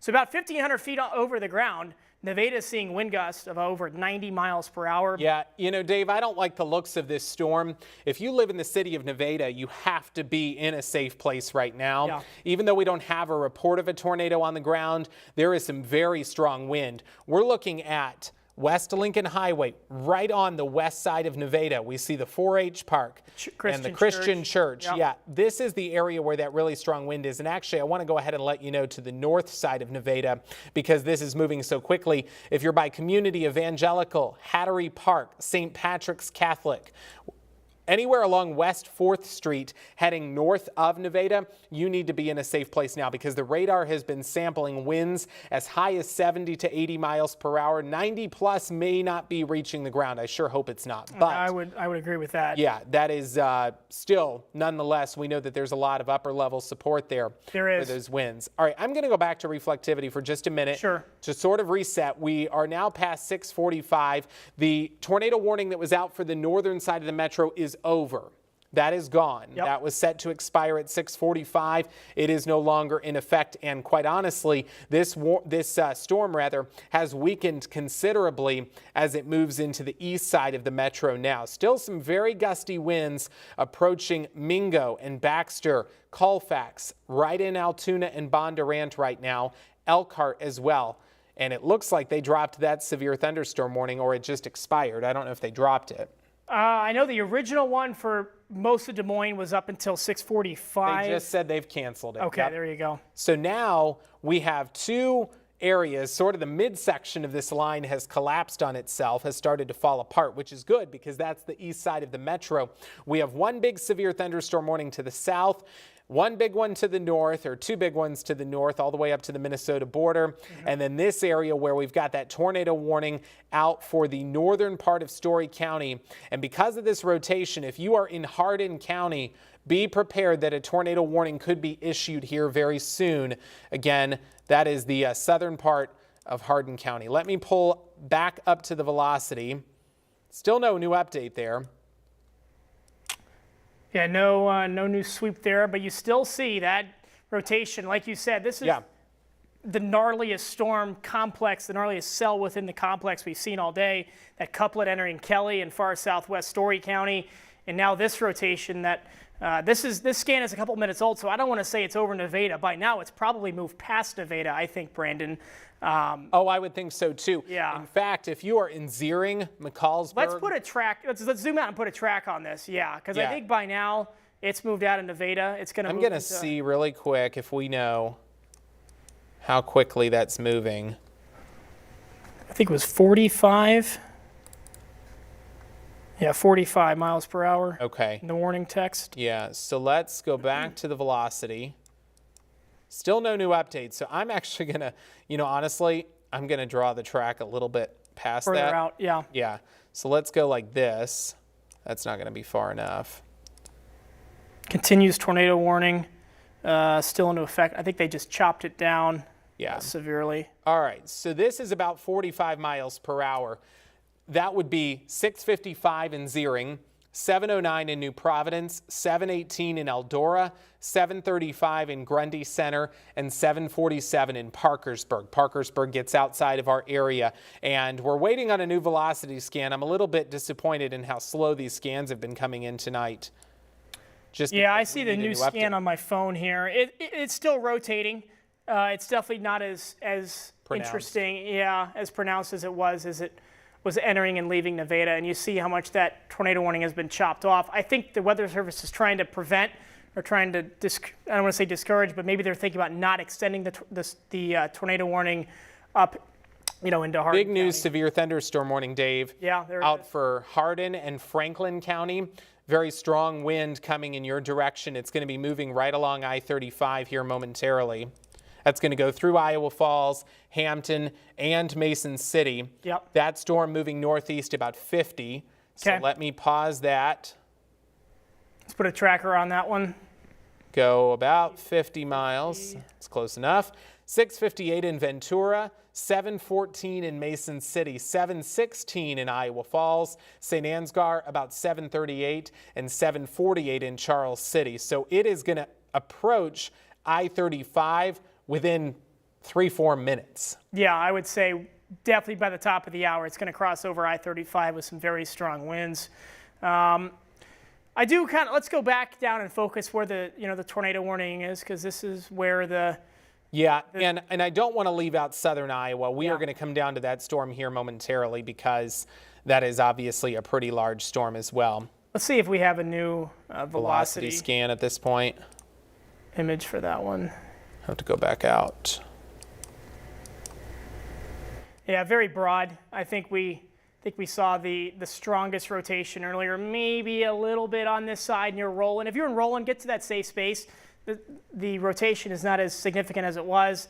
Brandon, I'm not sure if I buy 95 mile per hour gauge. I don't think I do either now. But still, I think, is Roland in the tornado warning? It is. So if you're in Roland, get to that safe space. On my phone, I do see that there's some broad, what we call a mesocyclone, so the precursor for funnels to get started and forming. The conditions are certainly there, but luckily, I think that signature is weakening a little bit. But Brandon, down to southwest Iowa. So I actually got a good information in our email from somebody who lives in Nevada, and said by the time we were talking about Nevada, it was already past them. So that just goes to show how quickly these storms are moving. We hear you, we see you, we appreciate your message there, because this is moving so fast. It's kind of hard to track where that velocity signature is, because by the time we see it on Doppler radar, it's already 10-15 miles down. I do want to put a track on this pretty intense wall of wind that'll be coming into the southern part of the state. And this one's moving 65 miles per hour, so a very quickly moving line here. And this may clip the southern side of the Des Moines metro, based on how it is moving. So we may not be done in Des Moines just yet, because this new area may be coming up our way. 6:56 in Afton, 7:05 in Winterset, 7:28 in the city of Des Moines, 7:34 in Indianola, and 7:50 in Colfax. So that is where we have those intense winds moving in now. Back to that point about that email, I think that's a good point to have. Some of these, rotational couplets in these storms, especially when they're in a squall line like this, can spin up and spin down as quickly as they formed. That's kind of what happened back on December 15th. There were a bunch of tornado warnings out. Some of these signatures weren't quite as clear. Same thing as today. I mean, we were watching the cell down in north central Polk County. All of a sudden, the one near Kelly in southwest Story County starts spinning up. So it's a very fluid situation, especially, Brandon, when the storms are moving this quickly and in this type of storm mode, when they're not discrete supercells with that classic hook echo that you always think of, producing tornado warnings, or tornadoes on the ground in general. So we got a new update, Dave. The tornado warning at there in Story County is going to expire. At the top of the hour. It basically is expired now, because that storm is already past it.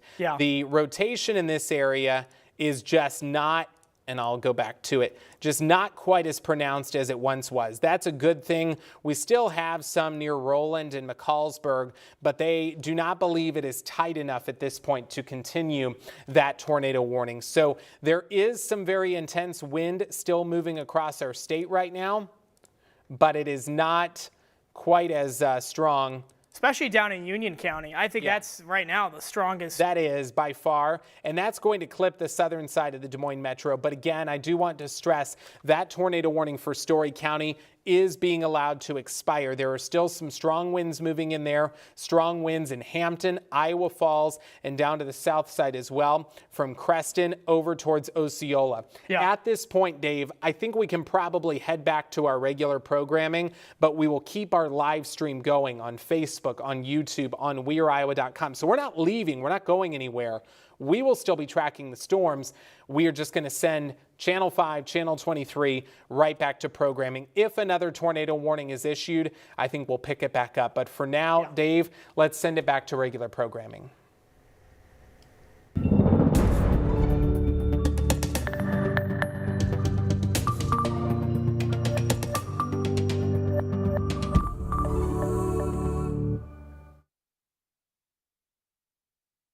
We are still here on our live stream. I'm meteorologist Brandon Lawrence alongside meteorologist Dave Downey, and we are tracking several big severe thunderstorm warnings here, Dave. The most pronounced one down to the south of the Des Moines Metro now. We have had tornado warnings today, and we are still keeping an eye on these storms. They're moving so fast, which is making it hard to track them. Yeah, I mean, I remember about 45 minutes ago to an hour, southern Iowa, it's definitely south of I-80, it looked like the action was almost winding down.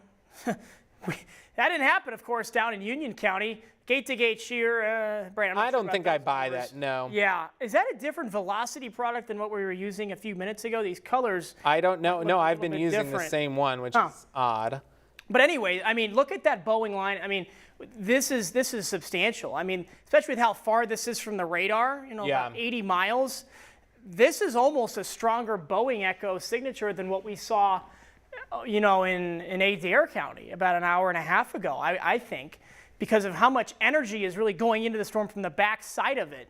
It's really pushing it forward and to the north and to the east. So if you're in Union County, if you're in Madison County, you are up next. There might be some small hail with this as well. I see some, purples down there as well, Brandon. So if you're in Creston, be in that safe spot. I know you might be. Is that a considerable, is that a 70 mile per hour plus?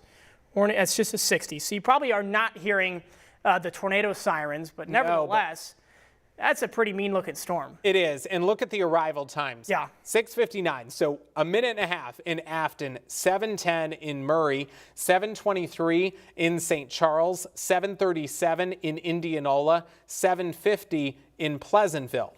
So this is moving very rapidly. That means by almost 8 o'clock, it'll be in Marion County. That's how quickly this will be moving. And there is potential that part of this will clip the south side of the Des Moines Metro. Based on the trajectory of the storm right now, I think it will probably stay on the southern fringe of the Des Moines area, but it will be a close call. But yeah, just some very intense wind moving into Afton right now. Quite possibly some hail, actually. Let's put the hail tracker on. Yeah, let's do that. Not much. No, not a whole lot. There might be some pea-sized hail there. Sure. But nothing that is... Maybe over Afton and Arispe. Right. So right up US 169. So US 169, if you're on US 34, this thing is packing a punch. Let's take kind of a broader look, Brandon, where we're at. So we have that tornado warning in effect for another, 30 seconds, minute and a half. That's going to be allowed to expire. They're not reissuing that. Severe thunderstorm warning for northwestern Marshall County as well as southern Hardin County, a part of that same cluster that produced those tornado warnings for Story County, including Ames. We saw earlier, Brandon, the cluster over Des Moines was looking the strongest. That's kind of flipped around. So now across northern Iowa, northeast of Fort Dodge, Wright County, Franklin County, in that severe thunderstorm warning. Basically every county north to south, on I-35 is covered, except for Polk County. So still a lot going on out there. Yeah, and this storm to the north, we've been watching that as well. It's headed into Hampton, Iowa Falls. Iowa Falls will probably get kind of the southern fringe of that, but Hampton, Sheffield, right along Highway 65, it is crossing I-35 right now because we know the radar is a little bit behind, but it is moving very quickly, a very intense area of wind. And then that tornado warning for Story County has completely expired. It just dropped off of our map. And I want to see if there's any more rotation just out of curiosity, but we saw it really broaden up there. Yeah. No, I don't see a whole lot. Probably some pretty strong wind near Zeering. Yeah, you probably got 60, 70 mile per hour wind gusts in Zeering, yeah, but I think the rotation as a whole has definitely backed off from what it was when it was in central Story County. That couplet, it was almost a couplet entering Ames, and that got a little interesting there, not in a good way, for about 5 minutes there. Dave, something I want to point out that is reassuring to me is we're not seeing any additional development behind the line. We've been a little bit concerned that we could see additional development. It's quite possible, but because the cold front's still all the way back here, I think along I-29. Yeah. So I mean, we're not, and actually, you know what we could do? I don't have it readily available, but we can look at the temperatures in a minute and see exactly where that front is. At this point, you know, when I look at the storms, it is this one in Union County that is just by far got the most impressive signature. And I say impressive in that it's just got some really strong wind. Murray, Lorimore, Osceola, New Virginia, this is coming your way. It's going to pass Highway 34 and cross I-35 south of St. Charles here pretty soon. And it's moving so quickly. There could be some pea-sized hail in there, but for the most part, I think it's just going to be a wind-driven threat. And, you know, we were emphasizing for several days, talking about tonight's severe weather threat, that wind would be the biggest concern. And it has. We had a couple tornado warnings, you know, in the past half hour, 45 minutes. Before that, we didn't have any tornado warnings except in far southwest Iowa in Montgomery County. So we've had a few tornado warnings, but by far we've had many more severe thunderstorm warnings out there. A lot of lightning as well, especially down with I think the lightning has considerably decreased across the metro, maybe out towards Bondurant or Altoona. You're hearing some claps of thunder out there. And then across, you know, Madison County. If you're in Madison County, it's definitely gusty down there. You're seeing several flashes of lightning as well. Yeah. The good news is we're just seeing some light to moderate rain here across the metro right now. And for reference, you know, when we talk about the count of lightning strikes going down, that often signals how intense a storm is or is not. So the more lightning there is, likely the more intense the storm is. The lower the lightning count, the less intense it is. I mean, you go outside now in Des Moines and it's steadily raining, but it's kind of like what just happened. So, you know, we have not had any reports of wind damage, at least that I've seen. I think this would be incredible if we get away from today without any significant damage. I'm not jumping the gun and saying there isn't any out there, but haven't seen much. So I'm going to track this again on the south side. Goodness, it's moving so fast. All right, so it's in Afton now. 7:15 in Murray, 7:32 in Norwalk, 7:40 in Indianola, and 7:59 in Colfax. So this is still going to move right through Warren County, Madison County, Clark County, Warren County, and then it will clip the south side of the Des Moines Metro with some pretty intense wind that'll be coming into Norwalk and right near the Des Moines International Airport, which is, of course, on the south side of the city. So we still have to watch that strong wind threat for the Des Moines area, and it may kind of appear that everything is all said and done. At this point, if you live on the west side of the Des Moines Metro, say Waukee, Johnston, Urbandale, Polk City, Granger, I think your threat is mostly over. I still want you to be weather aware through the evening in case any future storms fire up out west, but for the moment, your severe weather threat has ended. And largely for the Des Moines area, it has ended aside from that southern edge. If you live in southern Polk County and northern Warren County, I still want you to stay weather aware just in case we see those strong winds coming up in our direction. And I think for now, the all clear can be given for Des Moines and for Ames. But like we said, There's some redevelopment off to the south that will track to the northeast. So we're going to keep an eye on that. This is approaching the end of the warning here, Brandon, so I'm not sure if they're just not going to renew this. I don't for think Marshall they've County. said yet, but I think Yeah. that that's probably a fair assessment, given that they haven't issued a new one. That would be for Grundy and Marshall County, parts of Hardin County. It's a strong storm, no doubt, coming into Union, Conrad, Eldora, Grundy Center, moving along Highway 14 there in Grundy County, the Liscombe area, the Union area. But I don't know that they're going to issue another warning. I can do a velocity scope and just see kind of what the radar is sampling as far Very as messy. winds go. Yeah, I don't believe this gate-to-gate shear. I want to quit putting that up Cross there. that out. Yeah, because it's not, that's not reaching the ground. No, there that are number strong isn't. winds up high in the sky, aloft in our atmosphere, but I don't think those are reaching the ground. And, I've started to watch this line kind of weaken a little bit as well on the north side. Still some gusty winds coming into Hampton, Sheffield, Mason City, Manly.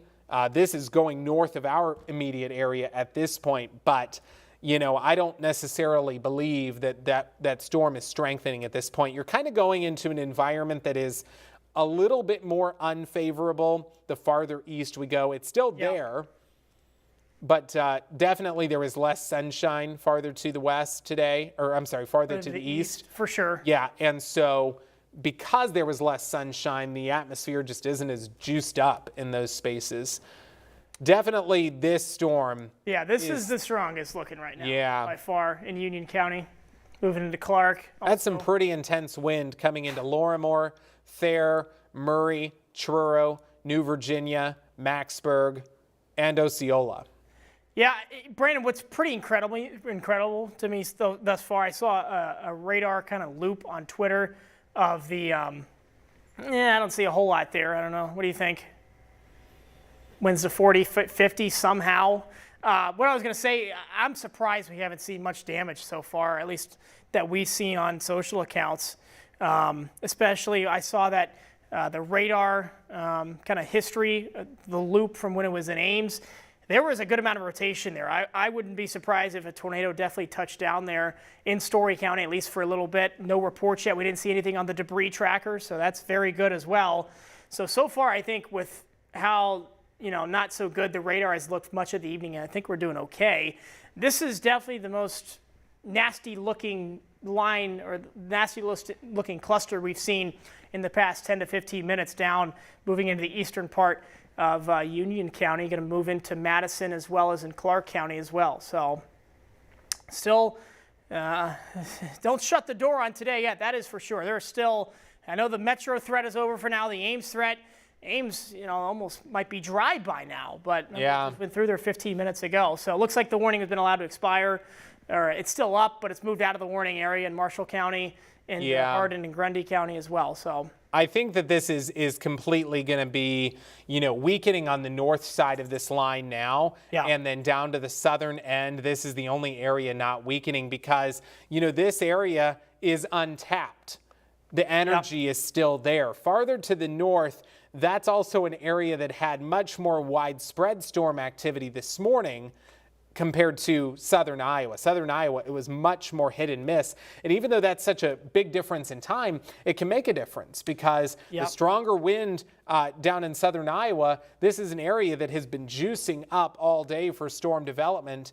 And, I wasn't super impressed with what we were seeing on velocity, but we still got to believe that there is some pretty intense wind going into St. Charles, New Virginia, Osceola. It's going to go into Indianola very soon, and that line will move into Warren County. They still believe this is moving about 65 miles per hour. Sure. I feel like, just on completely my observation, it doesn't seem like it's been moving quite that quickly. Yeah, I'd agree with that. I think it's closer to 50 or 55. Yeah, I'm going to track it around 55. Okay, yeah, let's put a track on that. Just to see. To kind of second, what you said about South Central Iowa, threat's not even close to being over. I mean, like you said, the energy was tapped earlier today north of I-80. We saw what happened already. Here's that track. Murray in 10 minutes, New Virginia in 20 to 25, Osceola in about 25. Indianola, you're up in about 40 minutes, and Pleasantville in about an hour. So severe threat for south central Iowa is far from over. Even down in Decatur County, there's some storms that are going to move its way through. I think they're in Ringgold County right now in Mount Ayr. But definitely the focus for these storms right now, for the strongest bit of them, is definitely down, moving now into Clark County. There's 2 different Boeing segments there. Look at that. Yeah, that's right there on the Iowa-Missouri border. Yeah. Mount Ayr, Kellerton, Lamoni, Leon, Van Wert, Elston, Morgan, Woodland, High Point. These are all areas that are going to be affected by pretty strong wind, and that'll move right into Kellerton and Lamoni. Highway 69, I-35, that's an area I want to watch pretty closely. No warning on it right now, but still very strong. And just to kind of give you a little perspective of what's going on in Des Moines, still rain falling across much of the Des Moines area, but this storm has really lost its energy. It is, I like to call it, and say that it's collapsed on itself. Still some very heavy rainfall in northwest Jasper County from Mingo up Highway 330, Baxter to Melbourne, up to State Center and Minerva. So that's severe thunderstorm warning. That storm is completely out of it by now. They're watching the rotation near Maxburg. The orientation of the line would make it favorable, but no rotation just yet. Radar suggests there might be a good deal of dust being kicked up ahead of that line between Maxburg and Lorrimore. So that's, I think, let's go back down because, I mean. Yeah, something I just wanted to point out. Yeah. Our anchor, John Diaz, just told me that there are almost no power outages being reported in central Iowa. Awesome. 4 That's thumbs great. up. 2 from you, 2 from me. Right. That's like, crazy. we do this because we want to keep you safe. We want to keep you informed. We're not rooting for damage. We're not rooting for bad things to happen. So if we can come away from this night with no power outages or very little power outages, no significant damage, I'm going to go home a happy camper tonight. Yeah, very true. I mean, that's wild to me, especially with some of these signatures we've seen on radar. Maybe they're just not mixing down to the surface, Brandon, because, it's possible, yeah. I've seen bows like this. I've seen 70, 80 mile per hour winds from these. Right. But it's not happening. And that's, of course, not a bad thing. There's still, if there's going to be a tornado threat, it's going to be crossing US 169 here shortly into southern Madison County. The rotation's not there yet. There's potential for it. I believe there's a tornado possible tag in that severe thunderstorm warning. There is. So, there's definitely a potential there in southern Madison County. There's a new severe thunderstorm warning for Osceola, for Clark, and Decatur County, I believe, Brandon. Yes, that is a new severe thunderstorm warning. And that's that other segment that we were watching. That's Ringgold, Decatur, Clark. That's Osceola, Van Wert, Leon, Lamoni, I-35. If you're in Humiston, Grand River, even though Humiston's not in the warning, it's coming your way. So just be prepared for that. It is all about strong winds at this point. Now, like Dave said, they have been watching for potential rotation. We have seen rotation pop up in these types of Boeing segments before. That's what happened up in Polk and Story County. So, we don't want to discredit the tornado threat, and especially given the fact that, I don't say this in an alarming way, the strongest part of this storm is going to move into southern Madison County. So, we're talking about the Truro area, East Peru, St. Charles, which is, of course, right there on the Warren-Madison line. Mm-hmm. But that's a very intense part of the storm. I think the worst of it will stay south of Winterset, but we know this community, Maxburg, was battered with large hail. Oh, gosh, a month and a half ago. Let's put there's a new sweep coming in right now. Yeah, let's go to velocity. I want to put velocity on it. I'm looking at it now. It's all unidirectional. It's some very strong wind gusts. Yeah, there it is. Let's sample one of those near Harrison in the southwest part of Madison. And I kind of want to put the hail tracker on there too, 70 mile per hour wind gusts. With how bowed out that echo is, 70 miles per hour just would not surprise me with how strong that signature is on radar. Maybe pea-size hail, Brandon, but that's, like we said, Maxburg got hammered with hail a month and a half ago. Luckily, pea size at the most, I think we see there. There's probably a little bit falling, but I would agree. Not huge hail. Especially near Maxburg, that's where the highest reflectivity values are. Right. Boy, I mean, that is just a mean It's a nasty storm. looking line, if nothing else. Yeah. See how it's racing ahead of everything else there? It's like zoop. It's like taking all the energy with it. I do agree. You know, you said the worst is going to miss Winterset. I agree with that. It's going to, I think, move into southeast portions of Madison County into southwest Warren County. And of course, we can't forget about the other Boeing segment down, you know, in Ringgold and Decatur County. So right. So let's. I'm a little worried. Sometimes you see this type of setup where Dave, there's a new severe thunderstorm warning. now includes Des Moines. So, Yep. Metro Des Moines included in that again, just for the north side of that storm. Yeah. What I was going to say, sometimes the Boeing segment can kind of run out ahead, and that leaves this kind of cell by itself. And you already see some. Let's put the velocity back on here. Yeah. Because sometimes these can kind of disjoint from each other, and they already mentioned chance for rotation. It would be in here.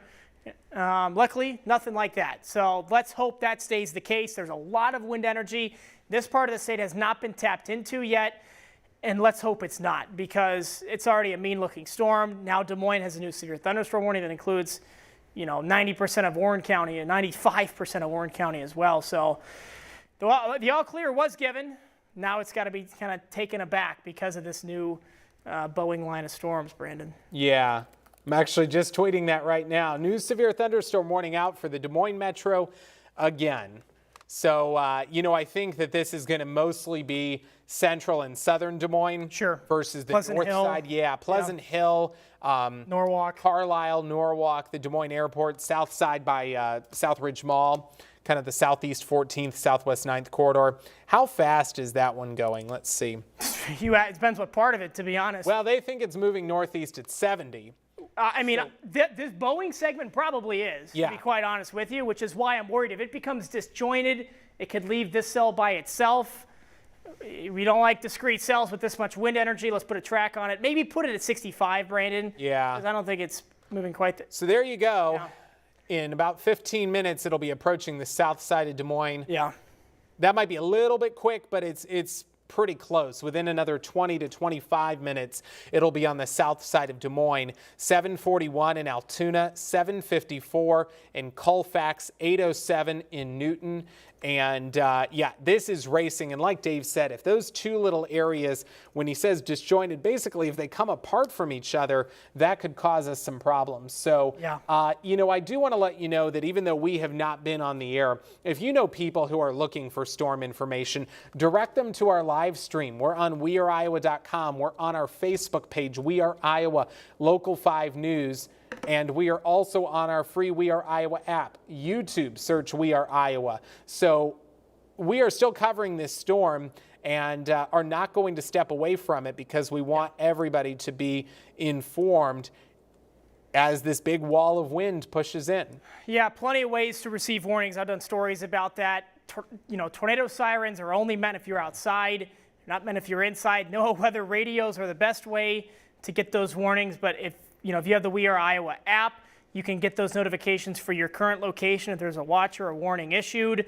YouTube will have live streams like this when we have severe weather or winter weather events. We've done those in the past as well, and on our Facebook as well. So lots of ways that will keep you informed. But for now, Des Moines is back in the yellow polygon. Quick check just to the north, Brandon, north of I just want to see if, you know, anything. Marshalltown, you might get some gusty winds. Grundy Center as well. You know, I think the radar presentation, even further north of that, I just glanced at it, is kind of, I don't want to say falling apart, but looks a lot weaker. Definitely weaker, yeah. So I think, you know, the main focus, just doing a reset here, I think the main focus right now is certainly with this Boeing line of storms that stretches from Winterset down to the border. Zoom in to central Madison County here. I kind of see a bit of a kink here. Yep. Let's put the velocity scope on that as well. You might get some hail on the south side of Winterset too. It's let's query that. 84 miles per hour. I know we've shown a lot of these numbers. There's no power outages. There's no damage reports really coming in. That is excellent news considering the numbers that the Doppler radar has been putting out. P size maybe dime size, Brandon, tops, I would think. Yeah, possibly dime size there. Yeah. Along 169. Now, keep in mind when we get the hail size here, that's a few minutes behind. So this is, where it was indicated to be falling. Yeah. Was along 169. It's probably approaching 92 now. Sure. Near Patterson and St. Charles, and we're starting to hear cracks of thunder in West Des Moines again. This is not totally over. Once this big Boeing segment moves through, then I think, barring any further development, we will be done. We still got an hour to go. We do have a while here, and Let's go back to reflectivity there. Yeah, let's do it. What are you going to say? Sorry. No, I was just going to say we can't, turn our heads away just yet.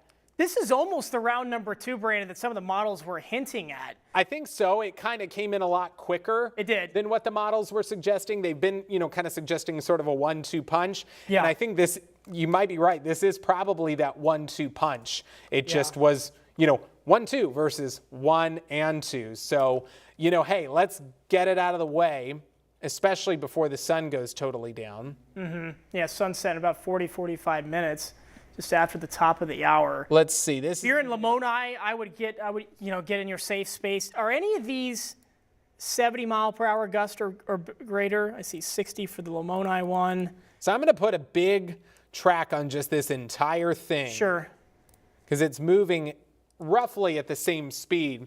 So 727, and keep in mind that's on the south side of this line, arrival in Lamoni, 741 in Indianola, 756 in Pleasantville, 806 in Sheraton, and 811 in Newton. This is going to clip the south side of the Des Moines Metro. That is why there is a new severe thunderstorm warning out for Polk County. I don't think this is going to include the entire county, or I don't think the storm, rather, will pass through the entire county. Yeah. But certainly, Norwalk and the south side of Des Moines, this is by far the most intense part of that storm. It's approaching I-35 now. It is going to hit Martinsdale and Indianola with a powerful wind gust and some very heavy rainfall. And that Boeing line hasn't really gone anywhere yet. The strongest winds are right on top of Winterset right now. These are going to be non-tornadic winds, but still they could do look at that 85-mile-per-hour winds estimated by the radar, 59 further to the southeast. You don't see any reds on here. That's some good news. By reds, I mean the wind going in the opposite direction of the way greens and blues show up on the radar. So there's no tornadic signature on this right now.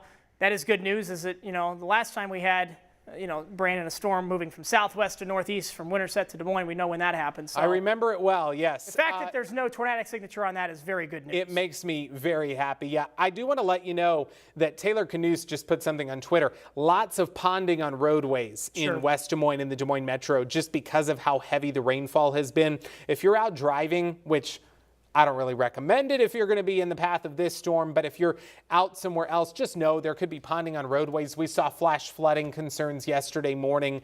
If you come across a flooded roadway, don't drive through it. I saw that happen yesterday. Truck stalls out. You're not going to make it through. I don't think we have any water that high, but just be smart about it. Yeah, yep. And South Central, let's go down to the one in Decatur County. Let's put a track on that individual part. Yeah, and then let's put the velocity scope on it as well. Just because it's further away from the radar, but we should still give it Lamoni in the next 5 minutes, Humiston in the next half hour, Sheraton in about 45 minutes from now. So, South Central Iowa, anywhere on I-35 south of Polk County has not seen much at all today, right, Brandon? So yeah, this is really round one of the day for you folks. For these areas, yeah. And then this is the other part of the storm. Mm-hmm. And I know we want to check in on we wanted to check in on the velocity on the south one too. Yeah. Let's track this one more time and then we'll go do that. So I think what we're seeing in these greens right here, remember the Weather Service mentioned the dust. I think that's what those greens are, those light greens in far eastern Madison County are. Yeah. We had big dust reported out in western Iowa today, Dave. There was also a big fire that popped up near Sioux City. There was actually a radar signature, a big plume of smoke because of fire. And we saw intense fires in Nebraska because of the wind, too. So I'm not surprised to see that dust being kicked up. This is a 7:28 arrival time in St. Charles, 7:43 in Indianola, 7:51 in Carlisle, 8:07 in Prairie City, and 8:19 in Newton. So some very intense wind, potentially as high as 70 miles per hour coming in your direction. And then, Dave, let's definitely go down.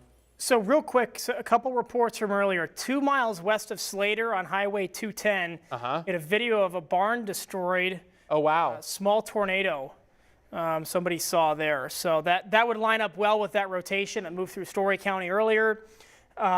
63 mile per hour wind gust from a private weather station in Winterset.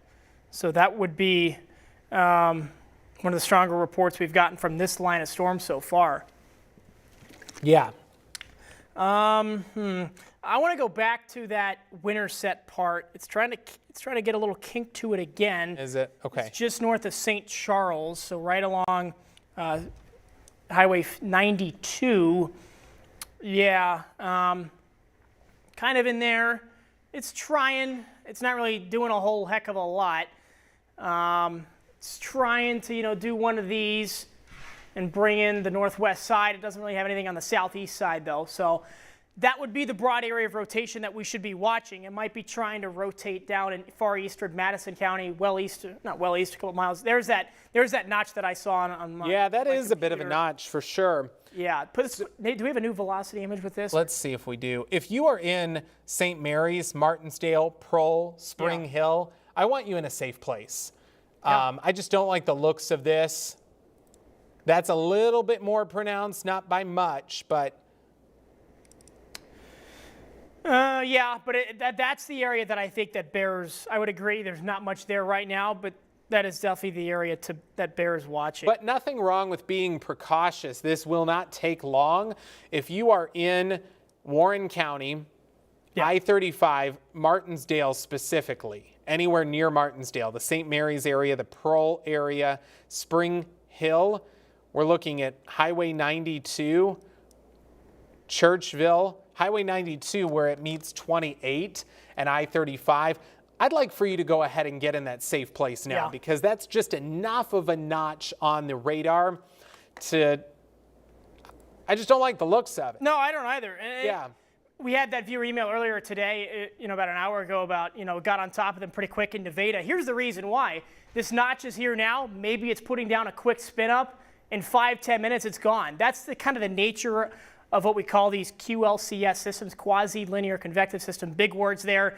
Simple terms is a long squall line of storms here. What those can do, they already have some decent amount of rotation in them sometimes, what we're seeing right here. So maybe it's trying, let's say there's a funnel cloud there. On the next scan, that rotation weakens a little bit because of that push from the back you're getting from those straight line winds. What you're seeing down here near Truro, see that kind of push in the back it's getting with that bow echo. That's what happens. Sometimes those updrafts, downdrafts can rotate together, and then all of a sudden, poof, they're gone. And that's kind of what we definitely saw back on December 15th. And this is not a derecho, Brandon, but... No, definitely not. Dave, I'm just going to let you know, at 7:30, so it's 7:27 now, at 7:30, we're going to do a quick update on air as well. Sure. Just because this is a pretty powerful line coming in now on the south side of the metro. We won't stay on TV very long, I don't think, unless something changes between now and then. Let's hope not, yeah. Yeah, but I think we'll do a quick update on TV at 7:30 at the top of the half hour to let everybody know about the area moving into Martinsdale, Indianola. But I don't see what were you going to say? Sorry. I was going to say I don't like the velocity signature, but then I see that little notch there right over Highway 92 moving towards Martinsdale. Yeah, and there's definitely, I would say, some broad rotation with that. But nothing that really, that I would say that sticks out. So it's definitely something that bears watching. We got about 60 seconds, so it's 7:29 now.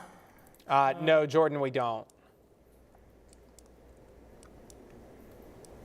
Just looking at some new data here. So in just a few moments when we go to air, we're going to cut to black for just a second so we can go on air. If you're on the live stream, don't go away because We're not going. we will still be there. It's just going to pause for a hot second, let us get on TV, and then we'll keep going. So don't turn off the live stream. We're not abandoning you. Yeah. But yeah, definitely the most intense part of the storm is moving into Warren County.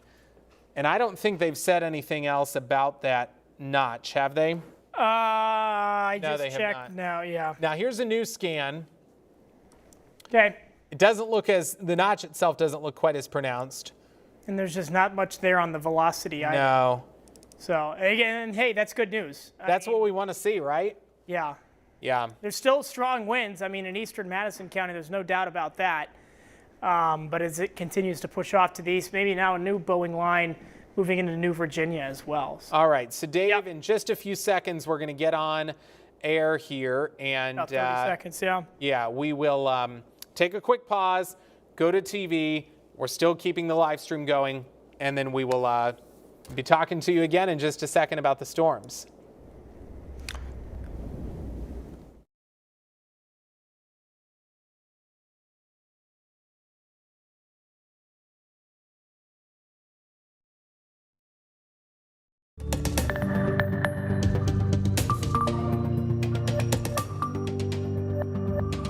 Hey everybody, good evening to you. Meteorologist Dave Downey alongside meteorologist Brandon Lawrence here. No tornado warnings in effect right now. I want to say that kind of off the top here, Brandon. But new severe thunderstorm warning now includes much of the metro, I would say, definitely along and south of I-80. That is moving across Madison County into Warren County right now. Also another warning further to the south in Decatur County, up into Clark County as well. So the action continues now after a brief break, if you will. Lots of rain coming down on our roof right now, Brandon. Yeah, this is hopefully what will be the tail end of storms tonight. Yeah. We don't want to totally rule out further development because the cold front causing a lot of this is still pretty far to the west, but we haven't seen any additional signs of development. The reason we wanted to break into programming for just a minute is because there is a severe thunderstorm warning out for Polk County and for Warren County. This is a pretty intense area of wind, heavy rainfall, thunder, lightning, and potentially small hail moving into cities like Norwalk, Martinsdale, Indianola, Pearl, and the city of Des Moines. Now, the city of Des Moines is probably not going to experience the wind at the same level that Warren County will. Sure. But we've been watching this very closely. We've been watching little signs of very broad rotation, nothing too concerning, but wind gusts potentially as high as 60 or 70 miles per hour. Just past St. Charles now, heading into Indianola. Let's put the velocity product full on that instead of using the scope. Yeah, so anytime you see those blues instead of those greens, those are gusts in excess of 60 miles per hour. Some of these might be in excess of 70 miles per hour. We're seeing a little bit of rotation here down into Martinsdale, moving into the far west corner of Warren County. There's nothing really over interesting here, I would say. You see some rotation trying to curve around from the northwest side, but there's not much on the other side of the storm. No matter what, Brandon, let's sample one of these bins over to the northwest there. I mean, those are wind gusts probably 60 to 70 miles per hour, 69, close to 70 miles per hour. So the good news, what Brandon mentioned earlier, our evening anchor John Diaz told us a short while ago that we haven't heard any reports of power outages, or at least very minimal reports of power outages, not many damage reports either, which is great news here. I would say, Brandon, the bow is weakening a little bit, but the reflectivity values are getting a little bit higher moving into Norwalk, kind of near the airport. Yeah. Moving towards Carlisle. Something I'm a little bit concerned about. Taylor Knust, by the way, is here with us in studio now as well. He has joined us. And Taylor mentioned on Twitter about street ponding already occurring in parts of the metro. I'm a little bit worried that that's now going to happen, especially on the south side of the metro. I mean, this is some pretty intense rainfall coming down near Norwalk, Millman, right towards where it will hit Highway 5, the Des Moines International Airport. And I'm just going to check the hail really quick. potentially some small dime-sized hail that occurred or is occurring near Norwalk right now and coming. So definitely an intense storm, definitely some gusty winds. We are going to, Dave, keep going on our live stream at weareiowa.com, on YouTube, on Facebook, but On our app, so many places to watch. Yeah. Oh, so many. But I don't think we're going to stay with this. And I want to reiterate, let's go back to the reflectivity. There it is. There's a Boeing line of storms with some heavier rainfall entering the south side of Polk County. The tornado threat right now with any of this is very low. We saw it earlier in Story County. They could easily spin up pretty quickly. We had a report of a tornado near Slater, a couple miles away from Slater, about 45 minutes ago with that cell moving into Ames. There's not really anything on the radar, Brandon, that I would say leads us to believe that a tornado threat is imminent. No. They've been trying, there's enough wind energy in the atmosphere for it to form, but I think that wind energy is being used in the form of damaging wind, straight line winds. Yeah, I will agree with you that that Boeing segment has weakened somewhat. Sure. Not, dramatically, but it has weakened quite a bit. At this point, my concern will actually, in the Des Moines metro, be very heavy rainfall, especially on the south side of the metro, and potentially small hail near Norwalk, near the airport, right along Highway 5 and the south side of Des Moines. So the hail concern is not great. It's probably not very large hail, but certainly some just really heavy rain coming down. I would not want to be driving through that. So if you have plans to head out here in the next 20 to 30 minutes, stay put and let this pass. Can you put on, just real quick, because I do think flash flooding can be, let's put on like maybe 24-hour rainfall there, just to see how much we've really seen across, much of, central Iowa in the past, really 12 hours or so since this morning. Some of this might be lagging behind a little bit. Southwest, Creston, southwest Iowa, seen a lot. Yeah, those are the areas that I'm noticing the most. But maybe 2.5 inches in a couple of places. I think a lot of places could actually use this much rain. The problem is, if this storm let's go back to reflectivity, doesn't move out of Des Moines quick enough, could we see, a bit of a flash flood, street flooding, risk ponding on roads like you said that Taylor tweeted about. The strongest wind threat is definitely moving into the heart of Warren County right now. Indianola, I know there's not a tornado warning here, definitely could see some strong winds. It's a severe warned storm. Maybe 50, 60 mile per hour wind gusts. I would still be in that safe place, most interior room of your home or the basement ideally. Close to 60 mile per hour wind gusts there. So definitely stay away from all windows, and no matter what the case is. I know there's not a tornado on the ground, but these are still great tips nonetheless. The most interior room or the basement, and always cover your head as well. We saw a couple kinks in the radar, Brandon, that could lead us to believe some rotation exists, but I think for now, the main threat right now is damaging winds and that flash flooding. Yeah, so Dave, let's head back to programming now. Should this become a flash flooding concern for the metro, we will interrupt again. Yeah. For now, we're going to head back over to our live stream, Facebook, YouTube, weareiowa.com, the We Are Iowa app. We will still be there, but for now, let's send it back to regular programming.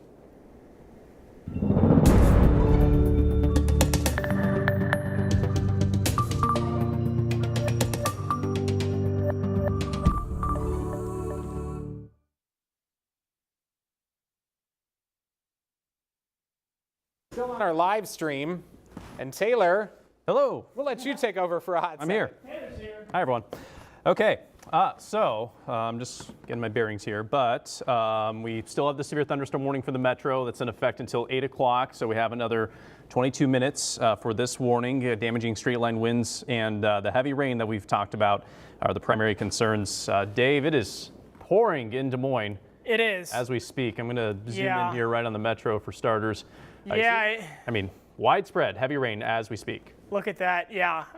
Right now, I think the biggest concern in Des Moines right now by far is street flooding. There might be some gusty winds, 40 to 50 miles per hour. But especially after the rain we've gotten the last few days, I talked to the farmer the other day that, hey, he got 2.5 inches of rain on Friday morning. He said that was enough. We got even more this morning and this evening, so Dale, I think we've had enough in the rainfall department. The good news is we're going to dry out for several days after today. I do like that you put the radar in motion here, because it's been an interesting evening. You know, I think this Boeing segment is starting to weaken a little bit. You see those reds starting to not be as strong and as dark. Instead, the reds are basically over Des Moines, but they're not in the form of that wind threat. It's more in the heavy rainfall threat over southwest Polk County right now. So we do have a severe thunderstorm warning up in Grundy County, though. That was issued a little while ago. That was about 15 minutes or so ago. That storm has significantly weakened, I think, but yeah, not looking like much there at this point. So we kind of have a couple of Boeing segments near and basically along I-35 between Des Moines and Lamoni at this point. So I'm going to put a couple of tracks on here for folks down the line. How fast are these moving, Dave? They were about 50 miles per hour. Let's check the warning box. They're saying 70 miles per hour. Wow. Okay, we'll split the difference and go 60 from out here. Yeah. So for the metro and just south of the metro storm, moving very rapidly to the northeast, it's knocking on Indianola's door right now. Colfax, probably close to the top of the hour, is when this will affect you, at least the leading edge of the gust front, and then moving throughout Jasper County and eventually getting into parts of Marshall County and Poweshiek County, maybe closer to 8:20 to 8:30.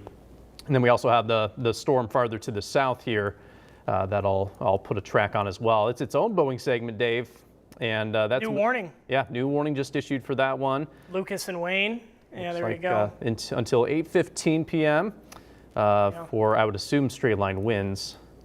Yeah, I want to mention they've put tornado possible tags in pretty much every single one of these severe thunderstorm warnings. So, I mean, the potential certainly exists there for a quick spin up. We'll put a track on this one as it moves to the northeast, around 50 miles per hour. So Humiston in about 20 minutes near the top of the hour. Sheraton in about a half an hour. And then it'll move into Marion County after that between 8:15 and 8:30, so in about 45 minutes or so. Yep. So new warning out for it extends Clark, Decatur, also includes now Lucas and Wayne County.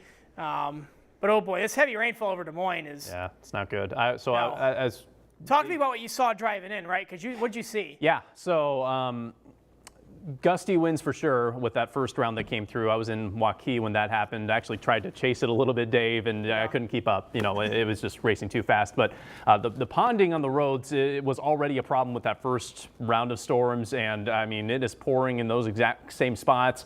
Yeah. Urbanized areas usually are the first to become flooded, and it's likely occurring as we speak. Probably nowhere for the water to go. Yeah, exactly. So probably a good idea to stay off the roads right now if you can. I have our 3-hour estimated rain here, and I'll query down in here. Put a couple of rain estimates. So about 2 inches there. 3 hours. Southwest of Des Moines, south of Van Meter.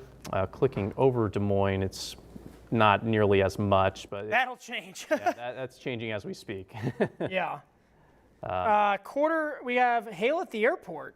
Do we? Okay. We do. I'm trying to figure out how big the hail was. While you're looking that up, I believe we have some photo or video to possibly show here. So there you go. There's a photo. So that's from earlier today. That's from Carissa Hackert, I believe. This one's up near Clear Lake, lightning strike. There's plenty of lightning out there with these storms as well, no doubt about that. And very neat time lapse, it looks like. Look at that. I would assume the initial storm came through about an hour or two ago. Yeah, very impressive storm that's continuing to move through as we speak.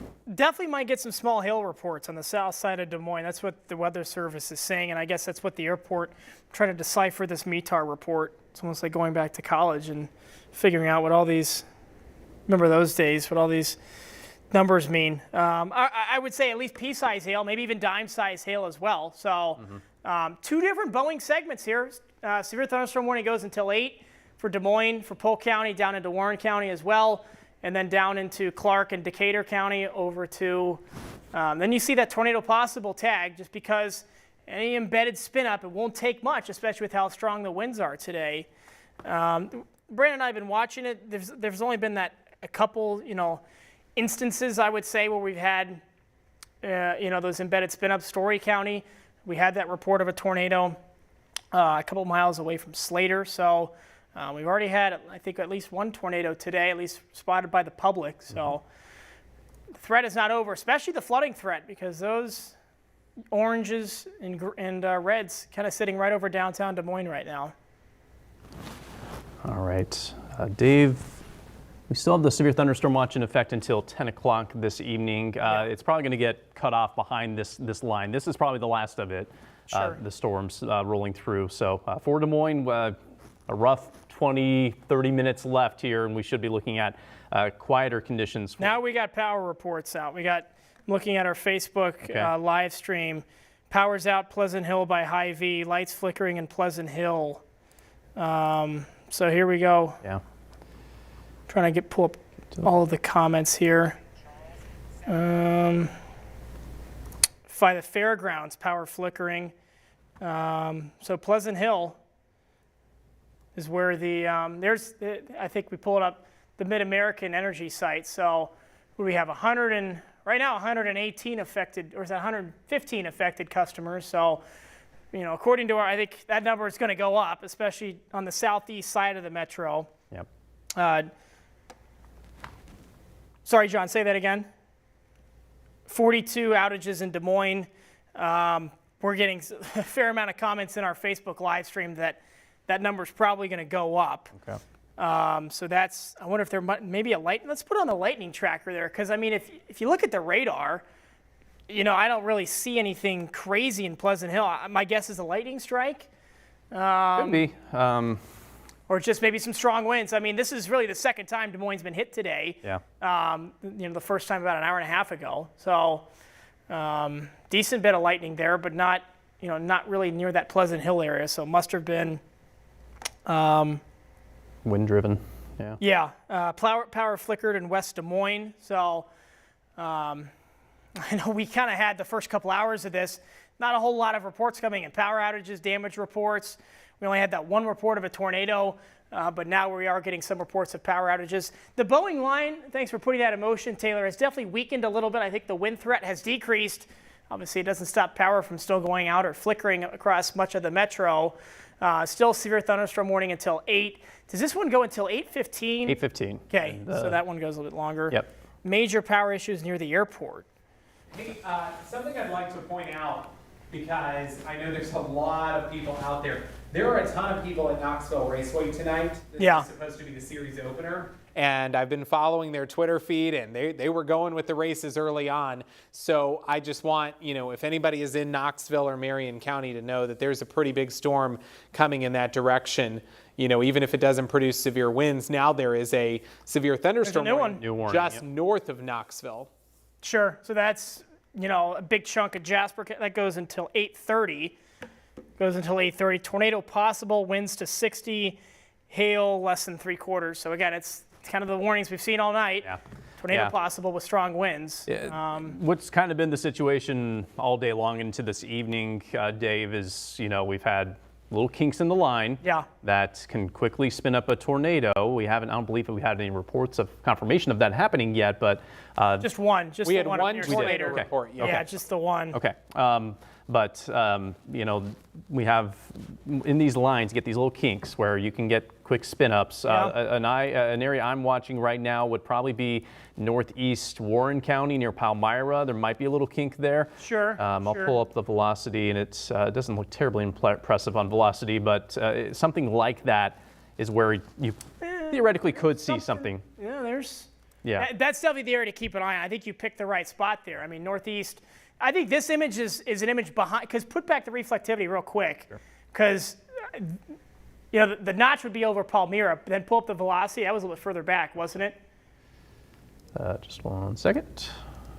Yeah. Yeah, it's a little bit further back. I'm interested to see what that next velocity frame looks like as it moves northeast across Warren County, eventually into Jasper, and I guess the northwest corner of Marion County. That would be the area to watch right now. Some strong winds definitely over the east side of the metro, Prairie Meadows, Altoona, Bondurant, Runnels, and then Jasper County has, Brandon, I would say Jasper has really avoided much, because remember the first line moved through, it weakened basically as it hit the east side of Des Moines. Jasper has really missed out. Kind of this whole eastern side of the area has missed out.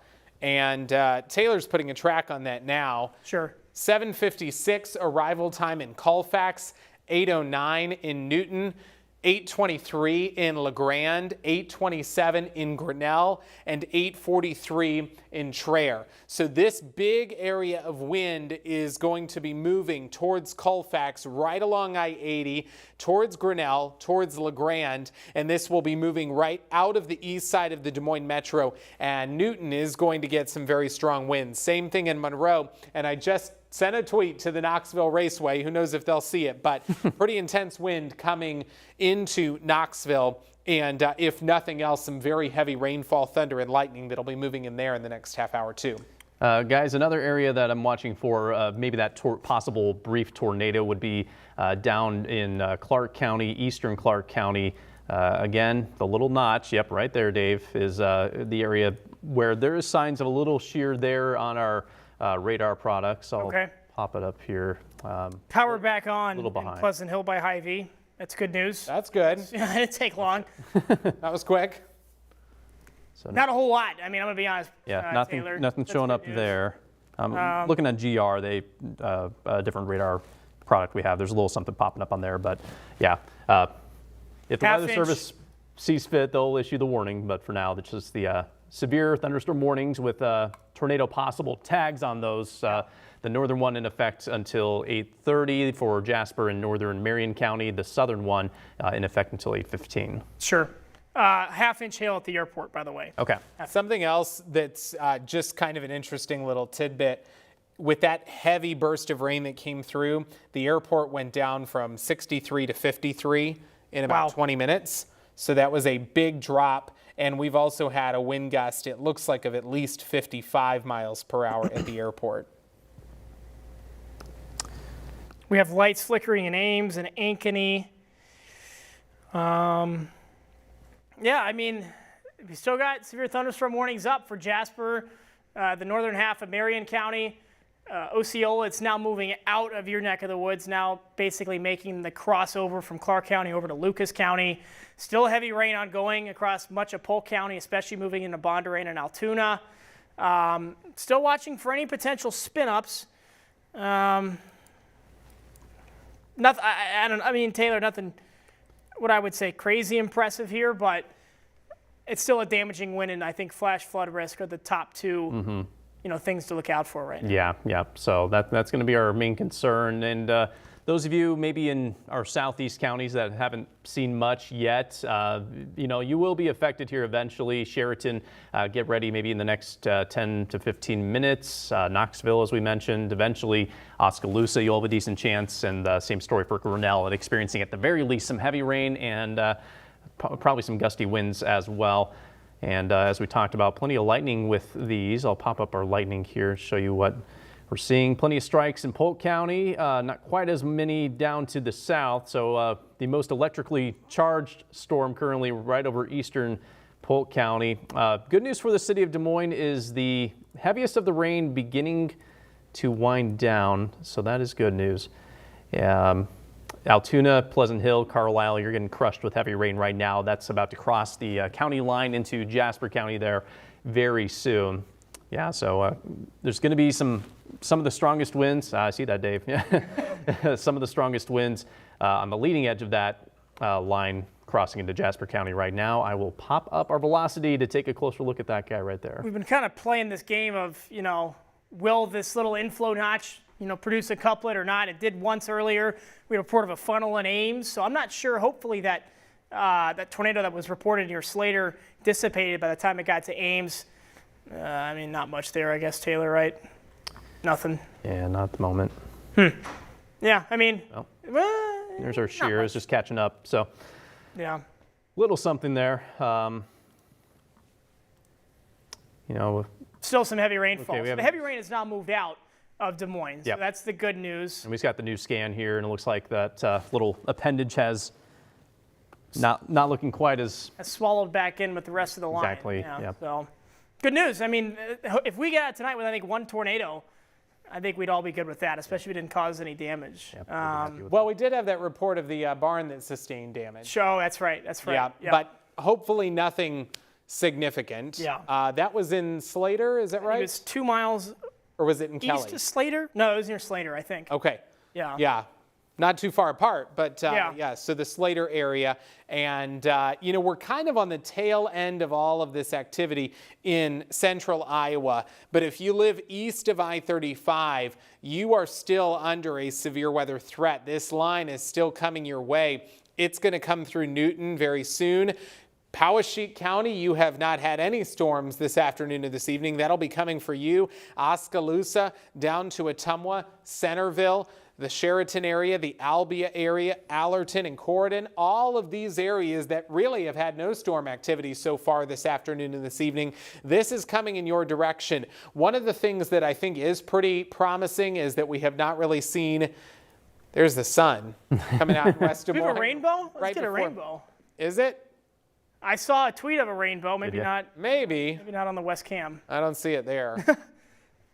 It's not the clearest picture, but if you live west of I-35, this threat is mostly coming to an end. Dave and I had mentioned that several of the models were trying to pick up on sort of a 1-2 punch with the lines.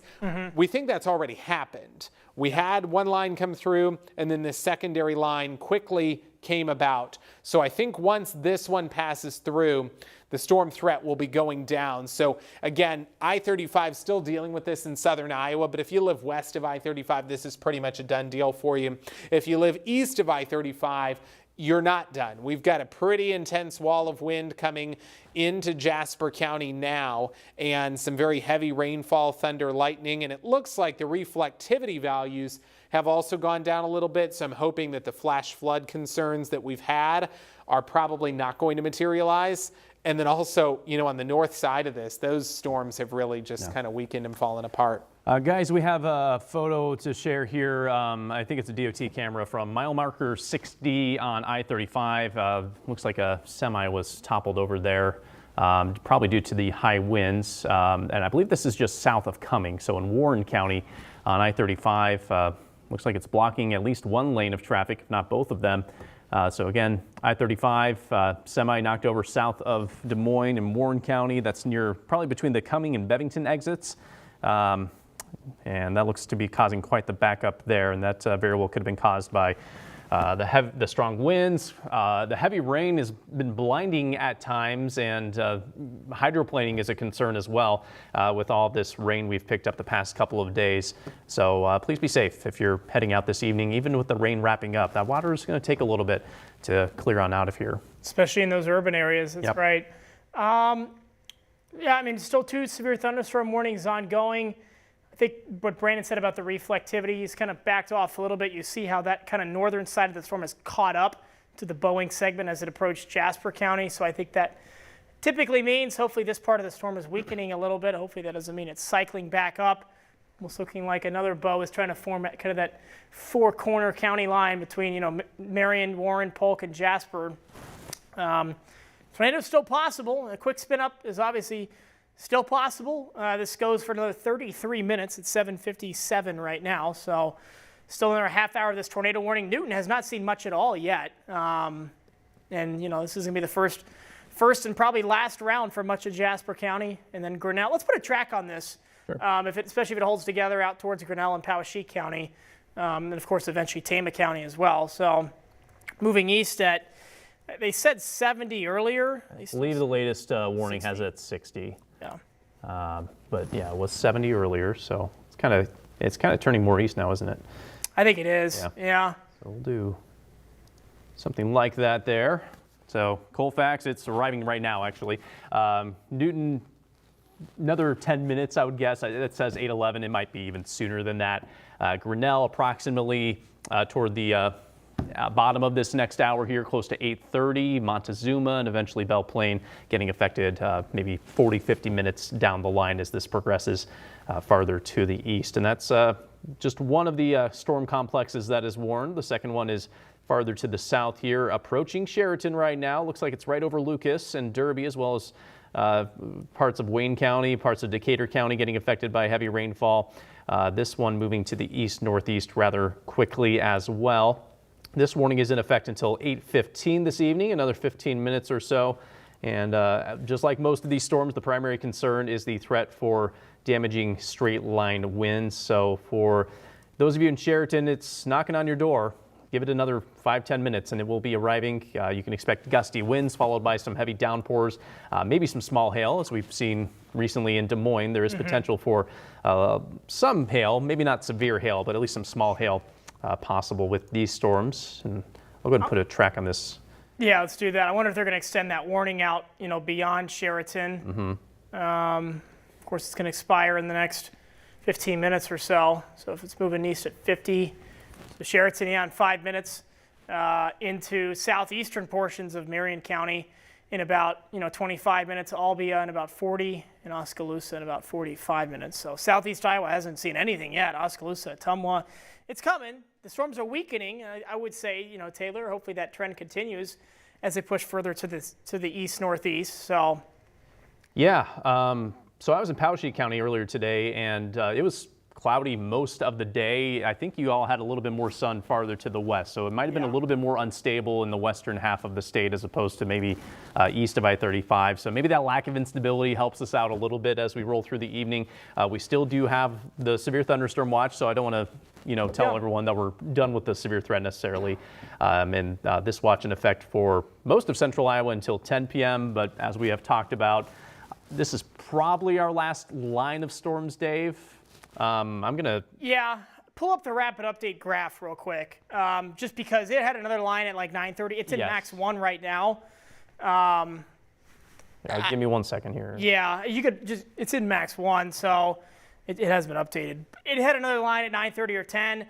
I'm not buying it. I think this is taking all the energy out of the atmosphere as it moves further east into Jasper and eventually Poweshiek, Tama counties. So, like you see, Marshall County already got some of the first batch, and that's where it kind of ends in terms of that severe, in terms of the strongest wind, strongest rain as well, with northward extent. So still 2 severe thunderstorm warnings.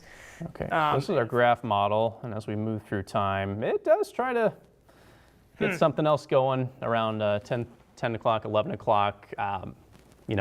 As Dave said, the atmosphere is getting worked over right now. It's going to have a tough time for those to become anything significant. We will keep an eye on it, but our model says not so fast. I think the cold front is still...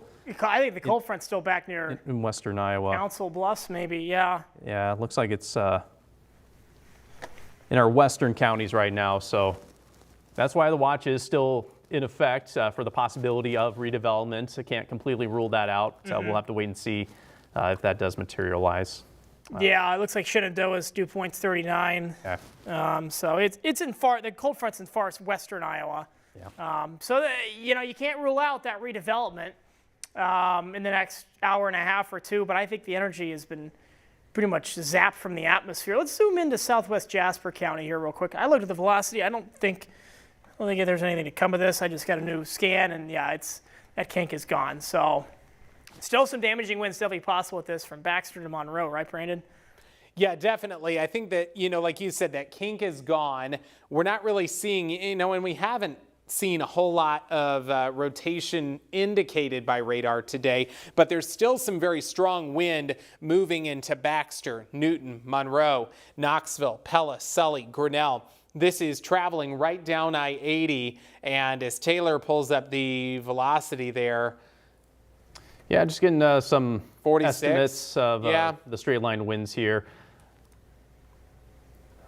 Stand by. Considering we haven't had any reports recently of wind, 45 miles per hour popping up here in velocity, I have to wonder a little bit if this is also, sub 60 miles per hour, even though it's got a pretty intense look there. Maybe we sample it one more time and see, kind of near Baxter and Newton. But, we've seen a couple of scenarios like that today where the wind has been really strong, or at least indicated to be really strong on radar, but a lot of that wind has been high up, and velocity coming up at about 48 miles per hour there. So there's no indication that all of that really strong wind is totally reaching the ground. Now, we had very strong wind throughout the day that we call synoptic wind, which basically is a fancy phrase for saying it's not wind that's in a thunderstorm. That was gusting as high as 60 miles per hour, but I don't know if we're seeing that here with this line. Yeah, I agree. No major indications of anything significant, but it's close to severe, I would say. You know, we're probably seeing a lot of 40 to 50 mile per hour gusts. Sure. The occasional 60 mile per hour gust, not out of the question. Probably the strongest part of this line is right through Jasper County. Between Baxter and Newton might get some of the stronger of the wind gusts here. So Newton, a few more minutes, and it's going to be arriving there in town. So you can expect heavy downpours, maybe some small hail. Gusts up to 60 miles per hour are a possibility. Not seeing any immediate tornado threat for you folks, thankfully, so hopefully that remains the case. Taylor, do we want to put another track on it, though? Sure. Just to kind of let everybody know, because this, you know, regardless of what kind of wind it's producing, it's still a big storm coming in. So get that out there. Yeah, so 8:09 arrival in Newton. That's in 5 minutes, so it's very close to Newton. 8:21 in Pella, that'll be the south side of the line.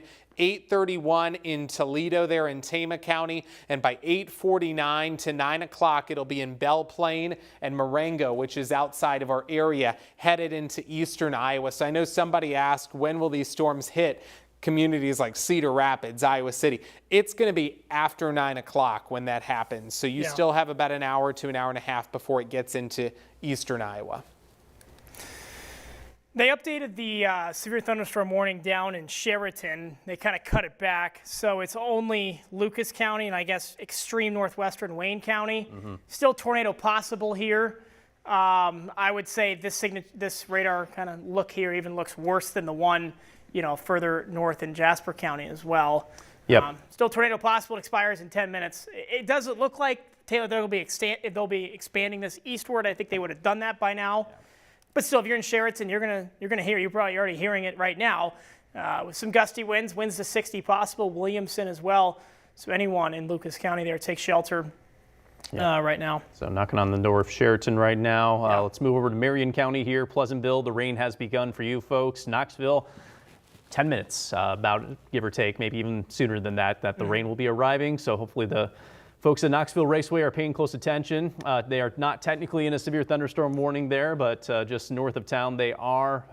Knoxville is going to get some heavy rain here very soon, and probably some gusty winds as well.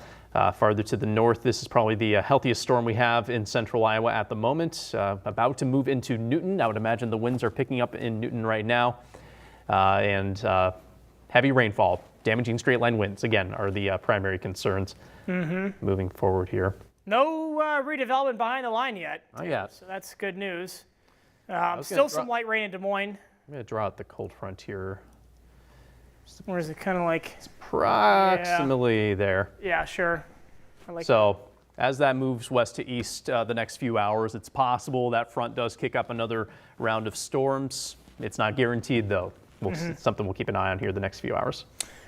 Let's go. I do want to look at those rainfall totals over Des Moines again. Just because, you know, maybe we have a new number from that estimated 3-hour total. Okay, here's our 3-hour. Yeah, it looks like it's updated here. So I'll start near Altoona. We're showing 2 inches. Move to Pleasant Hill area, east side of Des Moines, 2.5. Farther south and west, nearly 2 inches as well. Looks like Madison County, northeast Madison County, had some pretty hefty rain there as well. So a lot of 1 to 2 inch rainfall estimates just in the past 3 hours. With the soaked ground we already had from the Thursday night, Friday morning rain, that could be enough to cause some, at least pockets of flash flooding. And heavy rain this morning, too, that came through. That's right. Quick update for you. The Weather Service is waiting on a new report from the AWAS station in the Sheraton area. They said unless it produces a wind gust that is severe, it's likely that severe thunderstorm warning will not get extended. Okay, good deal. The one down to the south. Yeah, so I'm just kind of clicking on various points here on our map of estimated 3-hour rain totals, and there's a pretty clear swath of 1 to 2, even isolated 3-inch rain totals just in the past 3 hours from Taylor County up through Union County, Madison County, and Polk County. That's where we've seen those kind of highest reflectivity numbers as it's jogged its way to the northeast, you know, from Madison to Union down even into Taylor County. So there's some values probably in those yellows close to 3 inches. Yeah. Taylor, Adams, Union County. So 24-hour rain when you factor in what fell earlier this morning, and yeah, you see a lot more green and a little bit more yellow there as well. I'll click near Creston, close to 3. And same story a little farther southwest of there, around Madison County, same situation. Our ground is soaked, no doubt about that. We're going to get a break from the rain starting tomorrow, probably continuing for the first half of next week, and then we'll have a couple storm chances late next week, Dave. Yeah, I don't want to focus too much on the forecast beyond today, because I think obviously today is the most important day, but next rain chances arrive next Friday for sure, maybe Thursday as well.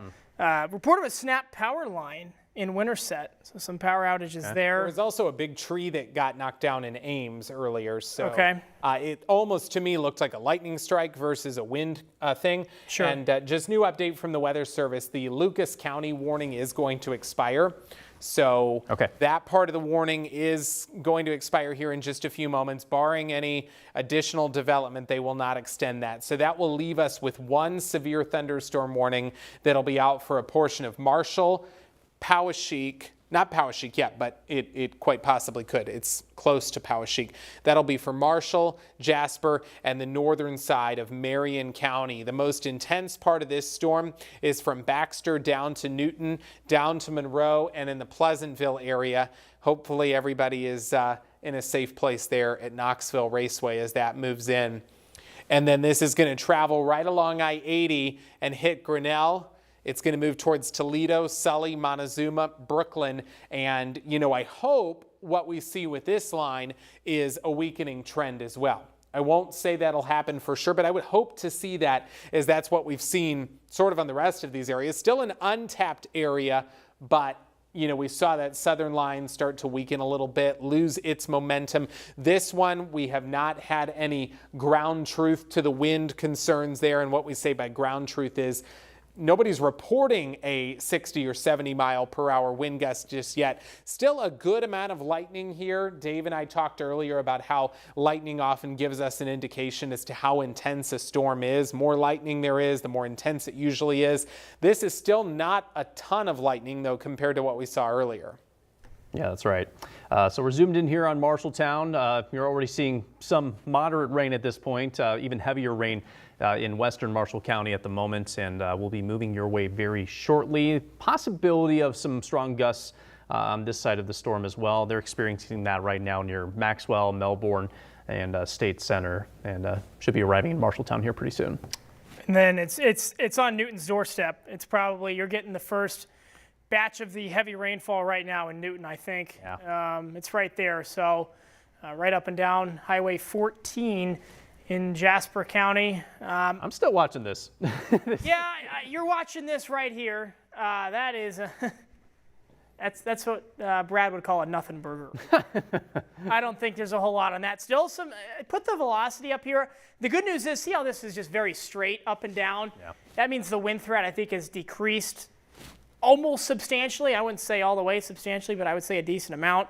If this is a live picture of this, if this is the live shear product, well, I think it's trying to catch up.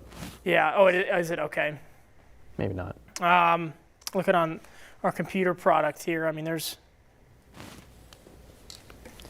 Yeah. I mean, it's trying. Yeah, it's just consistently been a weak area of rotation there, very, very weak. So Yeah. I don't want to make a big deal out of it. It's just something that we'll continue to watch here as that moves through southern Jasper County.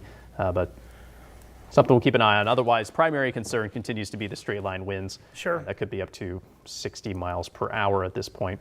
By the way, Des Moines no longer in a severe thunderstorm warning. The rain wrapping up in Des Moines here pretty soon. So hopefully that's the last of it. Still not seeing anything developing behind this line. If you're just joining us, there is potential for maybe a few more storms to develop as the cold front passes through late this evening. We can probably put a wrap on the severe threat by 10 o'clock, and that's when the Severe Thunderstorm Watch is expected to expire here in central Iowa. Yeah, let's put this line in motion here just over the past hour or two. I think there's a pretty clear weakening trend here, which is good news. You don't see the Boeing segments like, remember what we saw pulling out of Winterset. That's kind of caught up to the main line. Same with the one that pulled into Osceola. now into Melcher, Dallas, and parts of Marion County. I don't expect this warning to be extended. The one in Jasper County, it still goes, for another, 17 minutes or so. Let's hope we're done after this. Yep. They've already trimmed some counties out of this, huh? Yes, they have. So still in a watch technically in Ames and Des Moines, but just west of those locations, we have canceled the severe thunderstorm watch. So mainly a problem for folks east of I-35 at this point. Dave, I want to point out, you were mentioning that weakening trend just on the loop there. That severe thunderstorm warning is set to go until 8:30. That's about 17 minutes from now. They haven't indicated what they're going to do with that warning just yet. It's a little early for them to give that indication, but Sure. I agree there has been a weakening trend there. It just doesn't look as pronounced. There's probably still some very strong wind there, 40 to 50 miles per hour, but severe wind gusts are categorized as gusts of 60 plus miles per hour, and I don't know that we are quite seeing that in that area. I don't think we are. Yeah, I'm pulling up Iowa DOT, and they're saying that all of I-35 southbound is blocked right now. Oh boy. Oh, wow. All of it because Do we of have that, road because road- of that semi that is tipped over.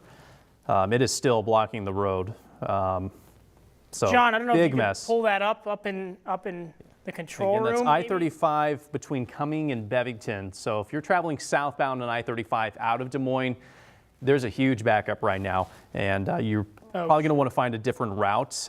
You could probably drive out of Norwalk south to Martinsdale and then get to the Bevington exits. I think that's going to be your alternate route in the meantime if you are traveling southbound. But boy, Yeah. estimated delay 40 minutes according to Wow. Iowa DOT. Yeah, I'm looking at the camera, I-35 at Fillmore Street.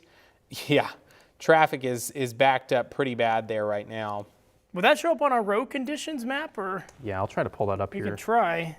I don't know if it will on that one, but if you have the if you have the camera. Why don't you take Dave full screen here for a second? I'll try to pop it up on Max 1 here. Yeah, there you go. So, you look at the pass. This is an hour loop. It doesn't have the warnings on it. We still have a warning in eastern Jasper County. They have not canceled that yet. Also includes parts of the northern half of Marion County. Knoxville, you're up next. That's going to be in the Knoxville area in a matter of moments, really, in the next couple of minutes. The good news is, especially in the southern two-tiered counties, if you will, from Crescent, Lamoni, that trend of weakening has really increased, I think, in the past half hour. The lone warning still standing. Remember about, Brandon, 2 hours ago, we had warnings from Kossuth County all the way down to Taylor County. So it was getting a little crazy here about 2 hours ago, but luckily now we're down to just one warning. And there are your storm reports as well.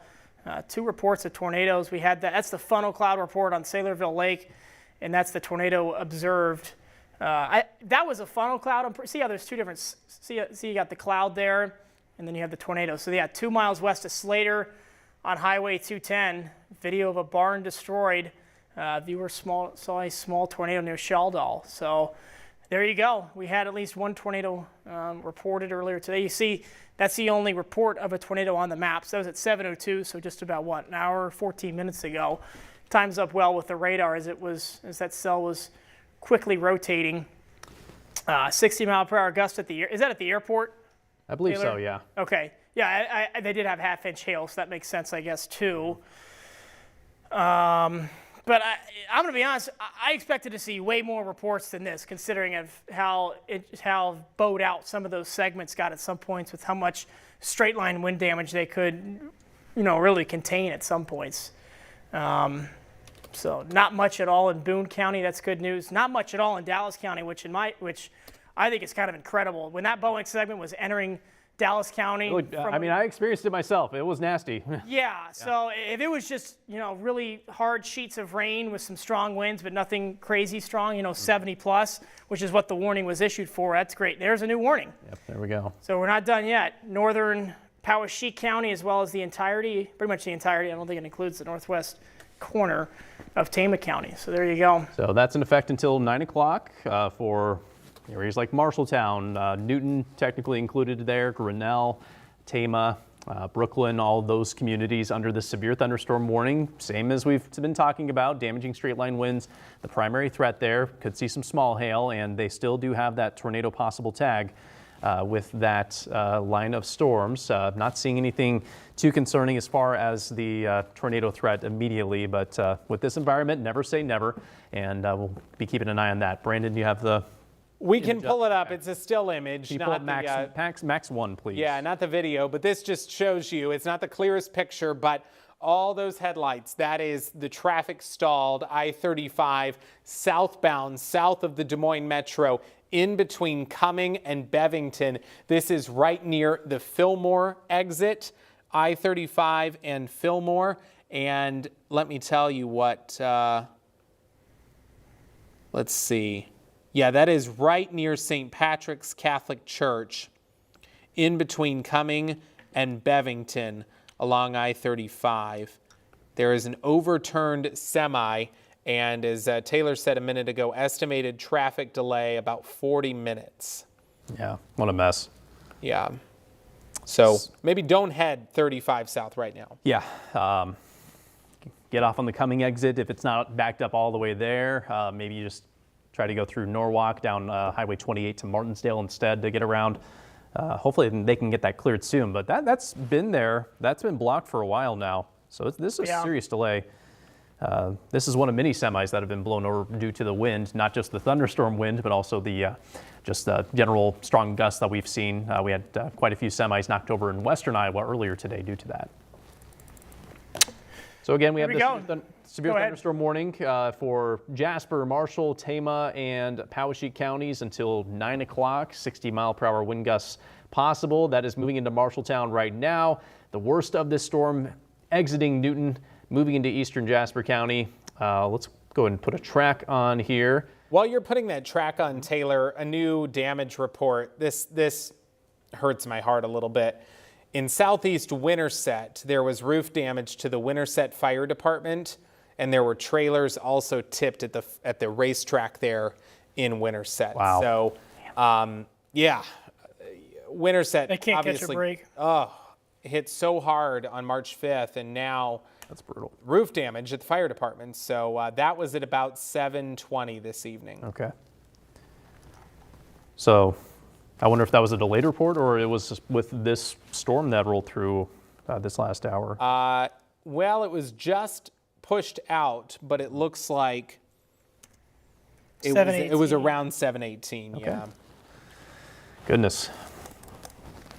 There's not much you can say about that, except we're thinking of folks in Madison County that have already had to do a ton of cleanup from what happened on March 5th, and then here we go again. Not even 2 months later. Yeah. So no warnings in effect in southern Iowa with these storms. Just some gusty winds below severe threshold. Heavy rain moving into Knoxville right now. Sheraton approaching Wayne County, Corydon. You're going to get some rain here probably in the next half hour. Those of you in Pella can expect this rain to move in along with the gusty winds fairly shortly. And we're hoping folks at the Knoxville Speedway are taking shelter from... Let's put the lightning. I wonder how much lightning there is approaching the Knoxville. Yeah. They actually just tweeted a picture of the rain just pouring down over the track. Yep, sure enough. I can tell you the stands look pretty empty, which good deal. Not good for them, but makes me happy to see. They're taking cover. Yes. Yeah, in the concession. That's good news. Okay. So, I mean, I would say, Knoxville, it's starting right now. There's not really a whole lot behind it, though. So it'll be done in, I would say, 20 minutes or so. So still have this new severe thunderstorm warning. It includes northern half of Poweshiek County, so it includes Grinnell. Also includes pretty much all of Tama County as well. So not a whole lot of lightning on the front edge of that, though. All the lightning we're seeing is in kind of the back side of it near Marshalltown. And, that is interesting. Further west. So speaking of lightning, I did want to show a photo that Kenzie from Ames sent us. This is a very cool shot that will pop up here of both the rainbow and lightning up in Ames. This was likely after the tornado-warned storm rolled through earlier. It looks like this is around sunset. So I'm sure a lot of you have seen a rainbow out there as skies are starting to clear on the backside of these storms, and a little charge in the atmosphere as well. So again, thank you, Kenzie, for sending us that picture. And if you have any pictures, you can feel free to send those our way to all of our social media accounts. We are Iowa Local 5 News. You can also text pictures to that number on the screen, 515-457-1026. We will check those out, and we'd like to show off what you got as far as your photos are concerned. We always appreciate those. And you can always watch us on weareiowa.com, the We Are Iowa app, YouTube. We have the live stream ongoing as well. So we, again, appreciate all of you for tuning in this evening and watching our coverage. Looks like things are winding down for most of us, thankfully. So that is good news, and hopefully you got through the storms this evening unscathed. We currently just have one severe thunderstorm warning in effect, Dave, and that is for Marshall, Jasper, Poweshiek, and Tama counties. That's right. Goes until, is it 9? 9 o'clock. Yep, 9 top of the o'clock. hour. So it goes until 9 o'clock. I'm going to be honest, I'm a little surprised they reissued this. This looks a little bit messier than where it did about a half hour ago. The tornado possible tag is no longer in this warning, so Okay, good deal. this is just a straight line wind ordeal as it's kind of making the approach as to crossing over Poweshiek and crossing into Poweshiek and Tama County there, as you see. So I still think it's weakened considerably from where it was. Let's put the velocity on here maybe and see if winds have increased at all.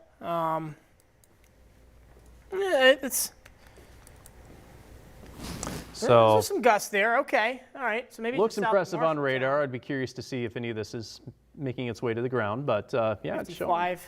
You know. 55-ish there, and a little bit farther south in Jasper County up to 50. So certainly could be something severe there. Just doesn't look quite as impressive on our typical radar as it did earlier. But Yeah. sure, the wind is howling right now in Marshalltown and down into parts of southern Marshall and Jasper County as well. It's probably still blowing pretty hard in Newton into Sully. Sully is next up in the next couple of minutes too. Baxter, the worst is over for you.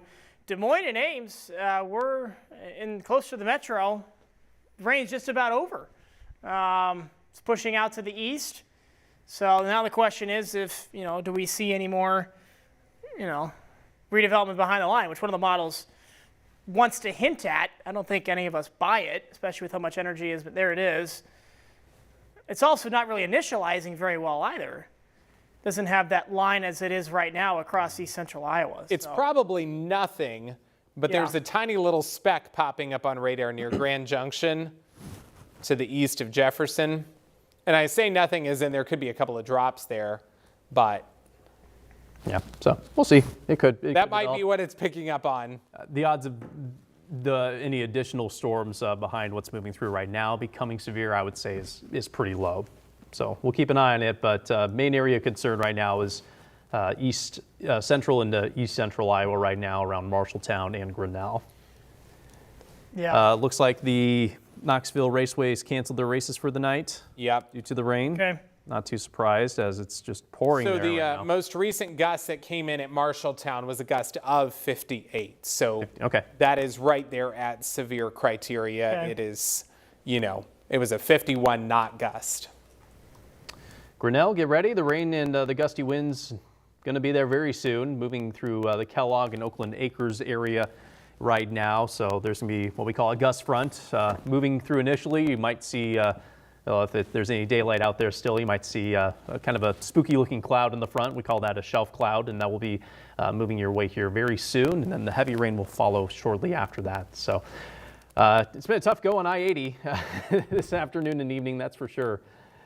Yeah, I-35 is completely blocked off down there. So Yeah, that too. Goodness.